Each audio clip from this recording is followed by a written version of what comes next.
അന്ന് മാധ്യമപ്രവർത്തനം മാതൃഭൂമിയിലാണ്. ഒരു ലോക്സഭാ തെരഞ്ഞെടുപ്പ് കാലം ഗ്രൗണ്ട് റിപ്പോർട്ടിംഗാണ് ദൗത്യം. അന്ന് പല സംസ്ഥാനങ്ങൾ പോയ കൂട്ടത്തിൽ ഒഡീഷയും പോയതാണ്. റൂർക്കലയും കട്ടക്കുമടക്കം നഗരമേഖലകൾ കടന്ന് ക്യാമറാമാൻ വൈശാഖിന്റെ കയ്യും പിടിച്ച് ഗ്രാമാന്തരങ്ങളിലേക്കാണ് പോയത്. കളഹന്തി, ബൊളങ്കീർ, കൊരാപ്പുട്ട് യാതനകൾ കൊണ്ട് പിന്നീട് കുപ്രസിദ്ധമായ KBK ബെൽറ്റ് എന്നാണ് ചുരുക്കപ്പേര്. ആ മഹാക്ഷാമകാലത്ത് ആയിരങ്ങൾ ദാഹത്തിൽ പട്ടിണിയിൽ പിടഞ്ഞൊടുങ്ങിപ്പോയൊരു ചാവുനിലമാണ്, ഒരു നരകഭൂമി.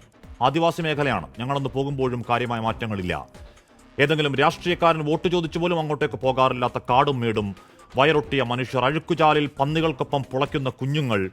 ഇത്രമാത്രം ശുഷ്കമായി പുഴുക്കളെപ്പോലെ മനുഷ്യർക്ക് എങ്ങനെ ജീവിക്കാനാകുന്നു പടച്ചവനെ എന്ന മനുഷ്യവേദനയിൽ നിൽക്കുമ്പോൾ കാണുന്നുണ്ട് ഒരു തിരുവസ്ത്രമിട്ട മാലാഖ. മഹാരാഷ്ട്രക്കാരിയാണ്. കോടീശ്വരനായ പിതാവിന്റെ ഒറ്റപുത്രി ഒരു കൗതുകത്തിന് ചോദിച്ചു പോയതാണ്. സേവനമാണ് ലക്ഷ്യമെങ്കിൽ അത് നഗരത്തിലാകാമല്ലോ സിസ്റ്ററെ, എന്തിനാണ് ഈ 18-20 കിലോമീറ്റർ കാൽനടയായി നടന്നൊരു സേവന വഴി സ്വയം വേദനിപ്പിക്കൽ? ആ ചോദ്യമുണ്ടാക്കിയ ദേഷ്യം മറച്ചുവെച്ചൊരു ചിരിയോടെയാണ് മറുപടി. ആരോരും നോക്കാനില്ലാത്ത ഈ കുഞ്ഞുങ്ങളുടെ കണ്ണുനീരിലെ പരമയാതനകൾ കണ്ടിട്ടും ഒരു റിപ്പോർട്ടറായ താങ്കളത് ചോദിച്ചു കളഞ്ഞല്ലോ സഹോദര. വിരിഞ്ഞു വലുതായ ബ്രൗൺ കണ്ണുകളിൽ അന്നു ഞാൻ കണ്ടത് ഏതെങ്കിലും പരിവർത്തനത്തിന്റെ ദുഷ്ടലക്ഷ്യങ്ങളല്ല, ഒരു കാരുണ്യത്തിന്റെ ദൈവത്തെയാണ്. ഇതായി കേരളത്തിൽ നിന്ന് ജാതിയെപ്പറ്റി പറയും പോലെയല്ല. ആ ചാതുർവർണ്ണ്യം അതിന്റെ ഏറ്റവും നികൃഷ്ടമായ ഭാവത്തിൽ, മനുഷ്യനെ തൊടാനറയ്ക്കും മട്ടിൽ ജാതിയുടെ മുടിയഴിച്ചാട്ടം. നഗരമനുഷ്യർ തിരിഞ്ഞു നോക്കാത്ത ഉൾപ്രദേശങ്ങളാണ്. ആദിവാസികൾക്കിടയിലാണ്, ദളിതർക്കിടയിലാണ്, കുഷ്ഠരോഗികൾക്കിടയിലാണ് ആ സമർപ്പിത സേവനങ്ങൾ, സ്നേഹജീവിതങ്ങൾ. ആ തിരുവസ്ത്രമിട്ട രണ്ടുപേരെയാണ് മതവെറിയൻ കൂട്ടം. നിസ്സഹായരായ സ്ത്രീകളൊന്നു പോലും നോക്കാതെ കയ്യും വായും പൊത്തു നിൽക്കുന്ന ഏറാൻമൂളി പോലീസിന്റെ മധ്യത്തിൽ ആക്രോശം, ആൾക്കൂട്ട വിചാരണ, വെറുപ്പ് തലയ്ക്ക് പിടിച്ച് ഭ്രാന്തായി പോയ തമ്മാടിക്കൂട്ടമേ പാതകമാണ്, ഗൂണ്ടാപ്പണി. ഈ കേരളത്തിൽ കേക്കുമായി അരമന കയറിയിറങ്ങലാണെങ്കിലും ആഭ്യന്തര ശത്രുക്കളെ പറയുന്ന വിചാരധാരയുടെ വക്താക്കൾ പൂച്ചം രഹസ്യമായി പറഞ്ഞിരുന്ന വർഗീയവരുടെ അണപൊട്ടൽ പോയ 10 വർഷക്കാലത്തെ ചോരയൊഴുക്കിന്റെ അക്രമാസക്ത പെരുക്കപ്പട്ടിക കണക്കടക്കം നിരത്തലാണ്. ആടിനെ പട്ടിയാക്കി, പട്ടിയെ പേപ്പട്ടിയാക്കി മണ്ട കീറിക്കൊല്ലുന്ന ഗീബൽസിയൻ പ്രൊപ്പഗണ്ടയ്ക്ക് പൊളിറ്റിക്കൽ പേട്രണേജ് ആണ് എന്ന് വല്ലാതെ വൈകിയാണെങ്കിലും പറയലാണ് പത്രം അതിന്റെ എഡിറ്റോറിയൽ. പറയേണ്ടവർ പറയേണ്ട സമയത്ത് പറയേണ്ട വാക്ക് വിഴുങ്ങിയാലും കവാത്ത് മറന്നാലും നിങ്ങൾ ഈ കേരളത്തിന്റെ മക്കളാണെങ്കിൽ, ഞങ്ങളുടെ കൂടപ്പിറപ്പുകളാണെങ്കിൽ, പ്രിയപ്പെട്ട സഹോദരിമാരെ, ഫാദർ സ്റ്റാൻ സ്വാമിയുടെ അവസ്ഥ ഉണ്ടാകില്ലെന്ന വാക്കാണ്. ആ തിരുവസ്ത്രത്തിനും ആത്മാഭിമാനത്തിനും ഏതു വർഗീയ ശക്തി ആഞ്ഞു നോക്കിയാലും ഒരു നേരിയ പോറൽ പറ്റുന്ന ഈ മതേതര നാടിന്റെ വാക്കാണ്, ഉറപ്പാണ്. ധൈര്യമായിരിക്കെ. പ്രിയ പ്രേക്ഷകർക്ക് എൻകൗണ്ടറിലേക്ക് സ്വാഗതം.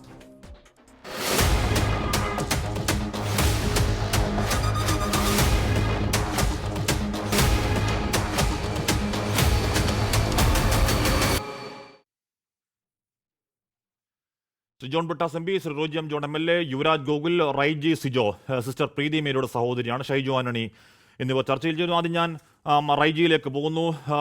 റൈജി, പ്രീതി ഒരുപാട് കാലം ഈ മേഖലകളിലൊക്കെ ഉണ്ട്. ഒരുപാട് പാവങ്ങൾക്കിടയിൽ ഒരുപാട് നാളുകളായി പ്രവർത്തിക്കുകയാണ്. ഈ ഒരു അനുഭവം നിങ്ങൾക്ക് ആദ്യമല്ലേ? അത് കുടുംബത്തിനൊക്കെ വല്ലാത്ത ട്രോമയാവുന്നുണ്ടോ, വല്ലാത്ത പേടിയാവുന്നുണ്ടോ റൈജി? ഉറപ്പായിട്ടും നമ്മളൊരു സ്വപ്നത്തിൽ പോലും ഇങ്ങനെ ഒരു ഇൻസിഡൻറ്റ് നമ്മുടെ ഒരു ഫാമിലിയിൽ ഉണ്ടാകുമെന്ന് നമ്മൾ പ്രതീക്ഷിച്ചു. നമ്മുടെ ഫാമിലിയിൽ മാത്രമല്ല, ചുറ്റുമുള്ളൊരു നമ്മുടെ ഒരു ഇന്ത്യയിലല്ലേ, നമ്മുടെ ഒരു ജനാധിപത്യ രാഷ്ട്രത്തിൽ താമസിക്കുമ്പോൾ ഇങ്ങനൊരു ഇൻസിഡൻറ്റ് എങ്ങനെ ഉണ്ടായി? കാരണം ഒരിക്കലും ഒരു കുറ്റക്കാരല്ല അവരൊരു തെറ്റും ചെയ്തിട്ടില്ല. അവർ ആരോപിച്ചൊരു കാര്യം എന്ന് പറഞ്ഞു കഴിഞ്ഞാൽ മതപരിവർത്തനവും അത് മനുഷ്യക്കടത്തുമാണ്. അത് കഴിഞ്ഞ് കഴിഞ്ഞപ്പോൾ ആ കുട്ടികൾ അവർ ക്രിസ്ത്യൻസ് ആണ്, ആ ഫാമിലി ക്രിസ്ത്യൻസ് ഫാമിലിയിൽ നിന്നാണെന്ന് അറിഞ്ഞു കഴിഞ്ഞപ്പോൾ അവർ ബോധപൂർവം മതമാറ്റം എന്നുള്ള, മതപരിവർത്തനം എന്നുള്ളൊരു അവർ എടുത്തു കളഞ്ഞു. എന്നിട്ട് ഒരു മനുഷ്യക്കടത്ത് എന്താല്ലേ നമ്മളൊരു പ്ലാറ്റ്ഫോമിൽ ഒരു റെയിൽവേ സ്റ്റേഷനിൽ വന്നിട്ട് ആ കുട്ടികളെ എങ്ങനെയാണ് സിസ്റ്റേഴ്സ് കടത്തിക്കൊണ്ട് പോകുന്നത് അവരുടെ ഒരു പെർമിഷൻ ഇല്ലാതെ? അവിടെ എന്തെങ്കിലും ഒരു പ്രകോപനമോ എന്തെങ്കിലും ഉണ്ടായിട്ടുണ്ടെന്നുണ്ടെങ്കിൽ നമുക്ക് സമ്മതിക്കാം. ഇത് വളരെ ശാന്തപൂർവ്വം അവർ വന്നിരുന്ന് പോകാൻ വേണ്ടി, ഫ്ലൈറ്റിന് വേണ്ടി, സിസ്റ്റേഴ്സിന് വേണ്ടി വെയിറ്റ് ചെയ്യുമ്പോൾ അവരുടെ ഒരു, ഞങ്ങൾക്ക് മനസ്സിലാക്കാൻ പറ്റിയിരുന്നത് ഒരു TT അവരെ, ബജറംഗ് എന്ന് പറഞ്ഞ ഒരു ടീമിനെ അവരെ ഇൻഫോം ചെയ്ത് അവർ വന്ന് ആവശ്യമില്ലാതെ അവർ പ്രകോപനം ഉണ്ടാക്കിയാണ്. അവർ ഭാഗ്യം കൊണ്ട് ചേച്ചിമാരെ അടിച്ചില്ല എന്നാണ് പറയുന്നത്. പക്ഷെ അവരുടെ ഒരു ഇത് കാണുമ്പോൾ നമുക്ക് ഒരു ഭീകരത മനസ്സിലാക്കുന്നത്, എങ്ങനെയാണ് നമുക്ക് പുറത്തിറങ്ങി നടക്കാൻ പറ്റുന്നത്, അല്ലേ നമ്മുടെ ഒരു കാര്യം നമുക്ക് സംസാരിക്കാൻ പറ്റുന്നത് എങ്ങനെയാണ്? അതുകൂടാതെ തന്നെ ഹാഷ്മി, നമ്മുടെ സിസ്റ്റേഴ്സിൻ്റെ അടുത്ത് അവർ ഒന്നും സംസാരിച്ചിട്ടില്ല. അവർ കൂടുതൽ ഈ കുട്ടികളുടെ അടുത്ത് സംസാരിച്ചിട്ട് സിസ്റ്റേഴ്സിന്റെ ഫോണൊക്കെ മേടിച്ചു വെച്ചു. അല്ല റൈജി, ഇതിപ്പോ ഒന്നാമത്തെ കാര്യം പരിശോധനയ്ക്ക് ഏൽപ്പിച്ചിരിക്കുന്നത് ബജറംഗ് ദളിനെ അല്ല, അത് പോലീസിനെയാണ്. ശരി, ബജറംഗ് ദൾ വന്നു, പുതിയ കാലത്തെ പുതിയ നീതി എന്ന് വെക്കാം. ബജറംഗ് ദൾ വന്നു, അവർ പരിശോധിച്ച് ഈ പറയുന്ന ആധാർ കാർഡുണ്ട്, സമ്മതപത്രങ്ങളുണ്ട്, ബാക്കി കാര്യങ്ങളൊക്കെ ഉണ്ട്. അത് പരിശോധിച്ച് ബോധ്യപ്പെട്ടെങ്കിൽ പിന്നെ പോലീസ് സ്റ്റേഷനിലേക്കും, പോലീസ് സ്റ്റേഷനിൽ ആ പോലീസുകാർ എഴുന്നേറ്റ് നിൽക്കുകയാണ് കേട്ടോ, പേടിച്ചെഴുന്നേറ്റ് നിന്ന് കയ്യും വായും പൊത്ത് നിൽക്കുകയാണ് അവർ. അവരുടെ മധ്യത്തിൽ വിചാരണയുടെ കാര്യമൊന്നുമില്ല.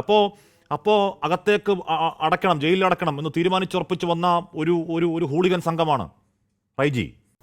ഉറപ്പായിട്ടും അവർ തീരുമാനിച്ച് ഉറപ്പിച്ച് വന്നവരാണ്. അവരുടെ കൺസെൻറ്റ് ഉണ്ടായിരുന്നു, ആ കുട്ടികളുടെ ആധാർ കാർഡ് ഉണ്ടായിരുന്നു, ഇതൊക്കെ നിരത്തി വെച്ചിട്ടുണ്ട്. പക്ഷെ അവരതൊന്നും ഗൗനിച്ചില്ല.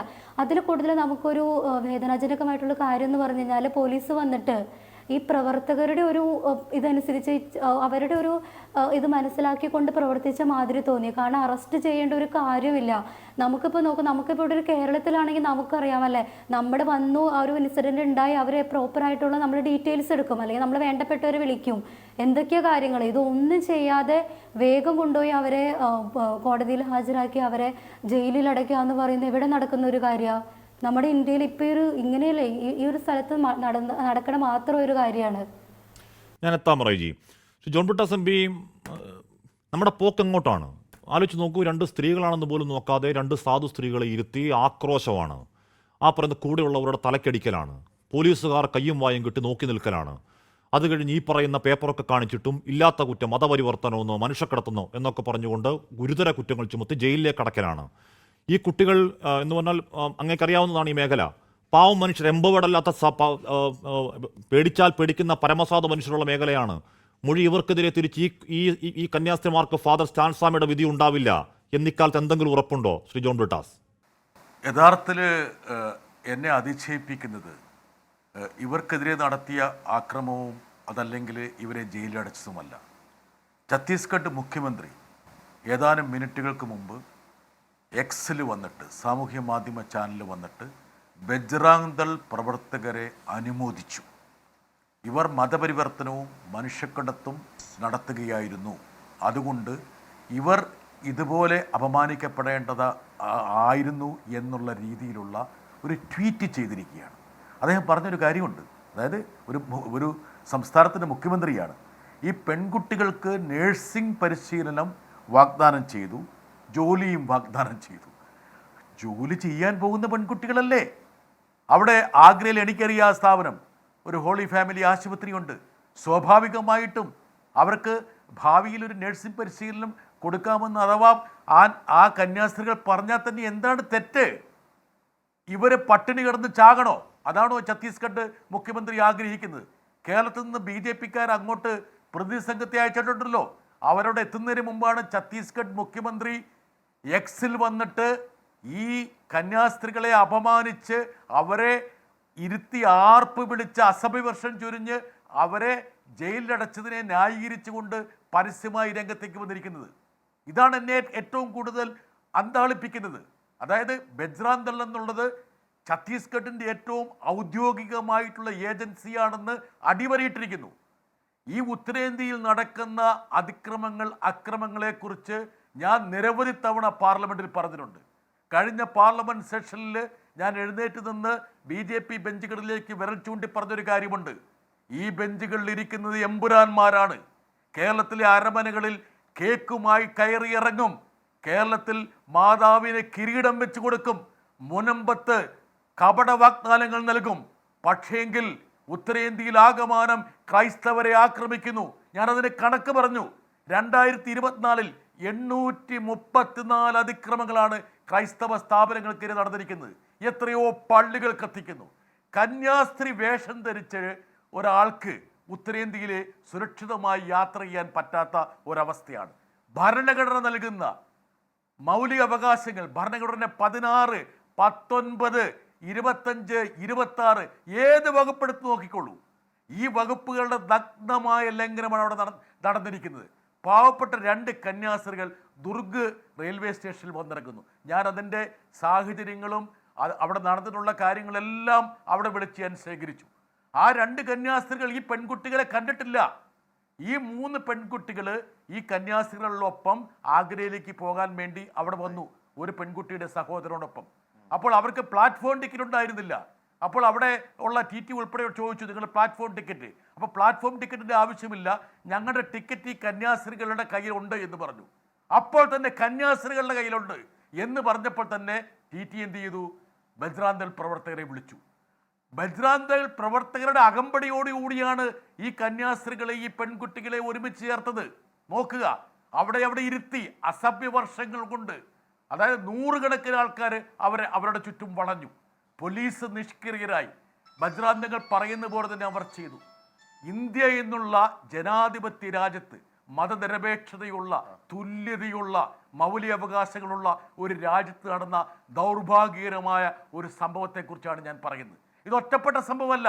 ഉത്തരേന്ത്യയിൽ ഉടനീളം മറ്റൊരു കാര്യം നിങ്ങൾ മനസ്സിലാക്കണം.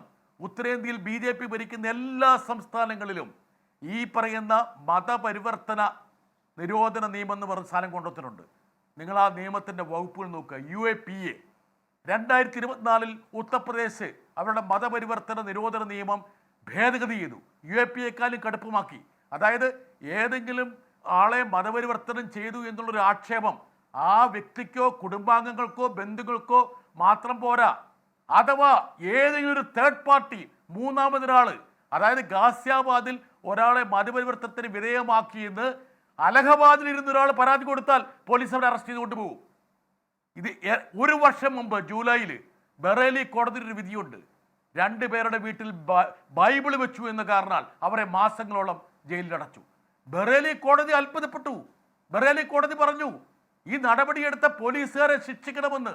സാധാരണ നമ്മുടെ നീതി നിർവഹണ മേഖലയിൽ തന്നെ അസ്വസ്ഥത ജനിപ്പിക്കുന്ന ഒരുപാട് പ്രവണതകൾ ഉണ്ടെങ്കിൽ പോലും ഈ ബറേലി കോടതിയുടെ വിധി നമ്മളൊന്ന് വായിച്ചു നോക്കണം. ഉത്തരേന്ത്യയിലാകമാനം കഴിഞ്ഞ ജൂണിൽ മഹാരാഷ്ട്രയിൽ BJPയുടെ ഒരു MLA ആഹ്വാനം ചെയ്തു, ഇനി അച്ഛനെ ആദ്യം അടിക്കുന്നയാൾക്ക് 5 ലക്ഷം രൂപ, രണ്ടാമതൊരു അച്ഛനെ അടിച്ചാൽ 4 ലക്ഷം രൂപ, മൂന്നാമതൊരു അച്ഛനെ അടിച്ചാൽ വൈദ്യുതി അടിച്ചാൽ 3 ലക്ഷം രൂപ. എൻ്റെ അടുത്ത് ഇതിൻ്റെ മുഴുവൻ കണക്കുകളുണ്ട്. എന്താ കാരണം? ഈ കേരളത്തിൽ ഈ ക്രൈസ്തവരെ കബളിപ്പിക്കാൻ വേണ്ടിയിട്ട് BJP നേതൃത്വം ശ്രമിക്കുമ്പോൾ എന്താണ് ഇന്ത്യയിൽ നടക്കുന്നത് എന്നുള്ള കാര്യം നമ്മൾ വ്യക്തമാക്കണം. ഒരു സ്ഥിതിവിവര കണക്ക് കൂടി ഞാൻ ഹാഷ്മി തരാം. അതായത് ബ്രിട്ടീഷുകാർ 200 വർഷം ഇന്ത്യ ഭരിച്ചല്ലോ, ഒരുപാട് വൈദേശിക ശക്തികൾ ഭരിച്ചു. ഇന്ത്യയിൽ ക്രൈസ്തവരുടെ ജനസംഖ്യ എത്രയാണ്? 2.3%. 2.3% ഒരു സമുദായത്തെക്കുറിച്ചാണ് ഈ മതപരിവർത്തനം എന്നുള്ള ആരോപണം ഉന്നയിച്ച് അവരുടെ സ്ഥാപനങ്ങളെ കടന്നാക്രമിക്കുന്നത്. എത്രത്തോളം പള്ളികൾ, ആതുരാലയങ്ങൾ ഇതൊക്കെ നശിപ്പിച്ചു. ഞാൻ ഒരു കാര്യം BJP നേതാക്കളോട് ഇന്നും ഞാൻ ചോദിച്ചു. ഈ പറയുന്ന നിങ്ങൾ അപഹസിക്കുന്ന, നിങ്ങൾ ശിക്ഷിക്കുന്ന, നിങ്ങൾ പീഡിപ്പിക്കുന്ന ഈ ക്രൈസ്തവ സ്കൂളുകളിൽ പഠിച്ചിറങ്ങിയവരല്ലേ നിങ്ങളുടെ മുൻനിരയിൽ ഇരിക്കുന്നത്? രാജ്യസഭയുടെ സഭാ നേതാവ് JP നഡ്ഡ, അദ്ദേഹം എവിടെ പഠിച്ചത്? സ്റ്റാൻ സ്വാമി എന്നുള്ളൊരു വൈദികനെ കൊല ചെയ്തില്ലേ? ആ സ്റ്റാൻ സ്വാമി പ്രദാനം ചെയ്ത ജസ്യൂട്ട്സ് പാതിരിമാർ നടത്തുന്ന പട്നയിലെ സെന്റ് സേവിയേഴ്സിലാണ് പഠിച്ചത്. നിങ്ങൾ ആരെ നോക്ക്, LK അദ്വാനി, സെന്റ് പാട്രിക്കില് നിങ്ങൾ പീയൂഷ് ഗോയൽ നോക്ക്, ഡോൺ ബോസ്കോ, നിർമ്മല സീതാരാമൻ, ജയശങ്കർ, ഇവരുടെ മക്കളൊക്കെ പഠിച്ചെവിടെയാണ്? ഇവരെയൊക്കെ ആരെങ്കിലും മതപരിവർത്തനം ചെയ്തോ? ഇവരൊക്കെ ഈ പറഞ്ഞ ക്രൈസ്തവ പുരോഹിതന്മാരും കന്യാസ്ത്രീകൾ നടത്തുന്ന സ്ഥാപനങ്ങളല്ലേ പഠിച്ചത്? ലക്ഷക്കണക്കിന് ആൾക്കാർക്ക് ആതുര സേവനം നൽകുന്ന സ്ഥാപനങ്ങളല്ലേ ഇവർ നടത്തിക്കൊണ്ടിരിക്കുന്നത്? ഇവരെയൊക്കെ മതപരിവർത്തനം എന്നുള്ള പേരിൽ ഇവരെ ഇതുപോലെ പീഡിപ്പിച്ചു കഴിഞ്ഞാൽ ഈ ഇന്ത്യയിൽ ഈ മതനിരപേക്ഷതയും ഭരണഘടനാ മൂല്യങ്ങളുടെയും ഒക്കെ പ്രസക്തി എന്താണ്? ഇതൊക്കെ യഥാർത്ഥത്തിൽ ഞാനെന്നുള്ള പൗരനെ വേദനിപ്പിക്കുകയാണ്. അതുകൊണ്ടാണ് ഇന്ന് പാർലമെന്റിൽ അടിയന്തര പ്രമേയമായിട്ട് ഈ വിഷയം ഉന്നയിക്കാൻ വേണ്ടി ഞങ്ങൾ തീരുമാനിച്ചത്. മാത്രമല്ല ഹാഷ്മി, ഇത് ഒരു ഹിമക്കട്ടയുടെ അഗ്രം മാത്രമാണ്. ഇപ്പോൾ ഈ ഛത്തീസ്ഗഡിൽ പോലും ഒരു പുതിയ ബില്ല് ഇവർ കൊണ്ടുവരികയാണ്. അതായത് ഇതുവരെയുള്ള മതപരിവർത്തന നിയമങ്ങളെ കർക്കശമാക്കി കഠിനമാക്കാൻ വേണ്ടിയുള്ള ഭേദഗതികളാണ് BJP ഭരിക്കുന്ന സംസ്ഥാനങ്ങളിലെല്ലാം വന്നുകൊണ്ടിരിക്കുന്നത്. ഇതെങ്ങോട്ടാണ് പോകുന്നത്? അതാണ് എന്നെ അന്താളിപ്പിക്കുന്നത്. എനിക്കിന്ന് ദീപികയുടെ മുഖപ്രസംഗം വായിച്ചപ്പോൾ, അതായത് കേരളത്തിൽ കന്യാസ്ത്രീകൾക്ക് പ്രശംസാപത്രവും ഉത്തരേന്ത്യയിൽ ഈ പറഞ്ഞ കുറ്റപത്രവും നൽകുന്നു. ഇതൊരു പൊരുത്തക്കേടല്ലേ എന്ന് കേരള ഘടകത്തെ സ്നേഹപൂർവ്വം ഓർമ്മിപ്പിക്കുന്നു. എന്തിനാണ് ഇത്രമാത്രം സ്നേഹപൂർവ്വം ദീപിക ഓർമ്മിപ്പിക്കുന്നു എന്നുള്ളൊരു ചോദ്യം എൻ്റെ മനസ്സിലുണ്ട്. അതുകൊണ്ടാണ് ഞാൻ പറയുന്നത്, ഇന്നത്തെ മുഖ്യമന്ത്രിയുടെ പ്രതികരണത്തോടു കൂടി ഒരു വ്യക്തമായി സ്റ്റേറ്റ് ഏജൻസികളുടെ പൂർണ്ണ പങ്കാളിത്തത്തോടെ അതിനുശേഷം പ്രതികരണം വന്നു. പക്ഷേ പ്രതികരണം വന്ന് എപ്പോഴാണെന്ന് അറിയാം ജോൺ ബ്രിട്ടാസ്, നമ്മുടെ വി ശിവൻകുട്ടി ചോദിച്ചു. വി ശിവൻകുട്ടിക്ക് മാത്രം ചോദിക്കാൻ കഴിയുന്ന, അല്ലെങ്കിൽ താഴെത്തട്ടിൽ രാഷ്ട്രീയം കളിച്ചു വളർന്ന, അല്ലെങ്കിൽ രാഷ്ട്രീയം നടത്തിയുണ്ടായിരുന്ന നേതാവിന് മാത്രം ചോദിക്കാൻ കഴിയുന്ന പരുഷമായ ഭാഷയിൽ ചോദിച്ചു, തിരുമേനിമാരെ നിങ്ങൾക്ക് നിവർന്ന് 4 വർത്താനം പറയാൻ ഇത്ര പേടി എന്തിനാ എന്ന് ചോദിച്ചതിന് പിന്നാലെ വന്നു പ്രതികരണം. നല്ല പ്രതികരണം വരട്ടെ. ശിവരാജ് ഗോകുൽ ഇന്നിപ്പോൾ നേരത്തെ ശ്രീ ബ്രിട്ടാസ് പറഞ്ഞ ഛത്തീസ്ഗഡ് CMന്റെ ട്വീറ്റ് ഇങ്ങനെയാണ്: through indictment through inducement an attempt was being made to engage in human trafficking and conversion എന്ന് പറഞ്ഞാൽ അവിടുത്തെ മുഖ്യമന്ത്രി പറയുകയാണ് ഈ പറയുന്നതിൽ മനുഷ്യക്കടത്തും മതപരിവർത്തനവും നീക്കം നടത്തി അതിനുവേണ്ടി ഇപ്പോൾ ചാത്തിട്ടിരിക്കുകയാണ് എന്ന് പറഞ്ഞ അവിടുത്തെ മുഖ്യമന്ത്രിയാണ് പറയുന്നത്. അപ്പം നിങ്ങൾ ഇന്ന് എന്താണ് നമ്മുടെ നടത്തിയ വാർത്താ സമ്മേളനം അനൂപാനയുടെ നേതൃത്വത്തിൽ അങ്ങോട്ടേക്ക് പോകുന്ന പ്രതിനിധി സംഘം ഒക്കെ ഒരു കാപട്യമല്ലേ? ഇവിടുത്തെ ക്രൈസ്തവരെ കളിപ്പിക്കാനുള്ള ഐവാഷല്ലേ യുവരാജ് ഗോകുൽ? ഹാഷ്മി, എനിക്ക് വിഷയത്തിൽ കുറച്ച് ഡീറ്റെയിൽ ആയിട്ട് സംസാരിക്കണം. കാരണം വളരെ സെൻസിറ്റീവ് ആയിട്ടുള്ള വിഷയമാണ്. അങ്ങ് നടത്തിയ ഇൻട്രോ ഉണ്ട്, അത് കഴിഞ്ഞിട്ട് ശ്രീ ജോൺ ബ്രിട്ടാസ് സംസാരിച്ചുകൊണ്ട്. അപ്പോൾ ഈ വിഷയങ്ങൾക്കെല്ലാം ഒരല്പം വിശദമായിട്ട് തന്നെ മറുപടി പറയേണ്ടതുണ്ട്. അല്പസമയം തരുമെന്ന് ഞാൻ വിശ്വസിക്കുന്നു. ഒന്നാമത്തെ കാര്യം എന്ന് പറഞ്ഞു കഴിഞ്ഞാൽ ഐവാഷല്ലേ എന്നാണ് അങ്ങ് ചോദിക്കുന്നത്. അത് നമുക്ക് ആ വിഷയത്തിലേക്ക് ഞാൻ രണ്ടാമത്തെ പോയിന്റിലേക്ക് വരാം. ഒന്നാമത്തെ വിഷയം എന്ന് പറഞ്ഞു കഴിഞ്ഞാൽ BJPയെ സംബന്ധിച്ചിടത്തോളം അവിടെ ഇപ്പോൾ നടന്നിരിക്കുന്നത് ഒരു ലോ ആൻഡ് ഓർഡർ ഇഷ്യൂ ആണ് എന്നാണ് ഞങ്ങൾ മനസ്സിലാക്കുന്നത്. ഹ്യൂമൻ ട്രാഫിക്കിംഗ് എന്ന് പറയുന്നത് പർട്ടിക്കുലർലി ഛത്തീസ്ഗഡിൽ വലിയൊരു ഇഷ്യൂ ആണ്.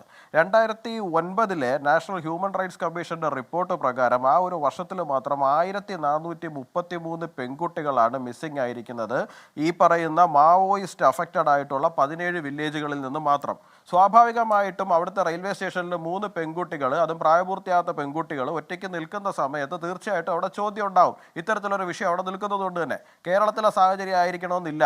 അവിടെ ഇത്തരത്തിലുള്ള സെൻസിറ്റീവ് ആയിട്ടുള്ള വിഷയങ്ങൾ നിൽക്കുന്നത് കൊണ്ട് തന്നെ അത്തരത്തിലുള്ള സ്വാഭാവികമായിട്ടുള്ള എൻക്വയറീസ് അവിടുത്തെ അതോറിറ്റീസിന്റെ ഭാഗമായിട്ടുണ്ടാകും എന്നുള്ള കാര്യത്തിനകത്ത് എല്ലാവർക്കും ഉറപ്പാണ്.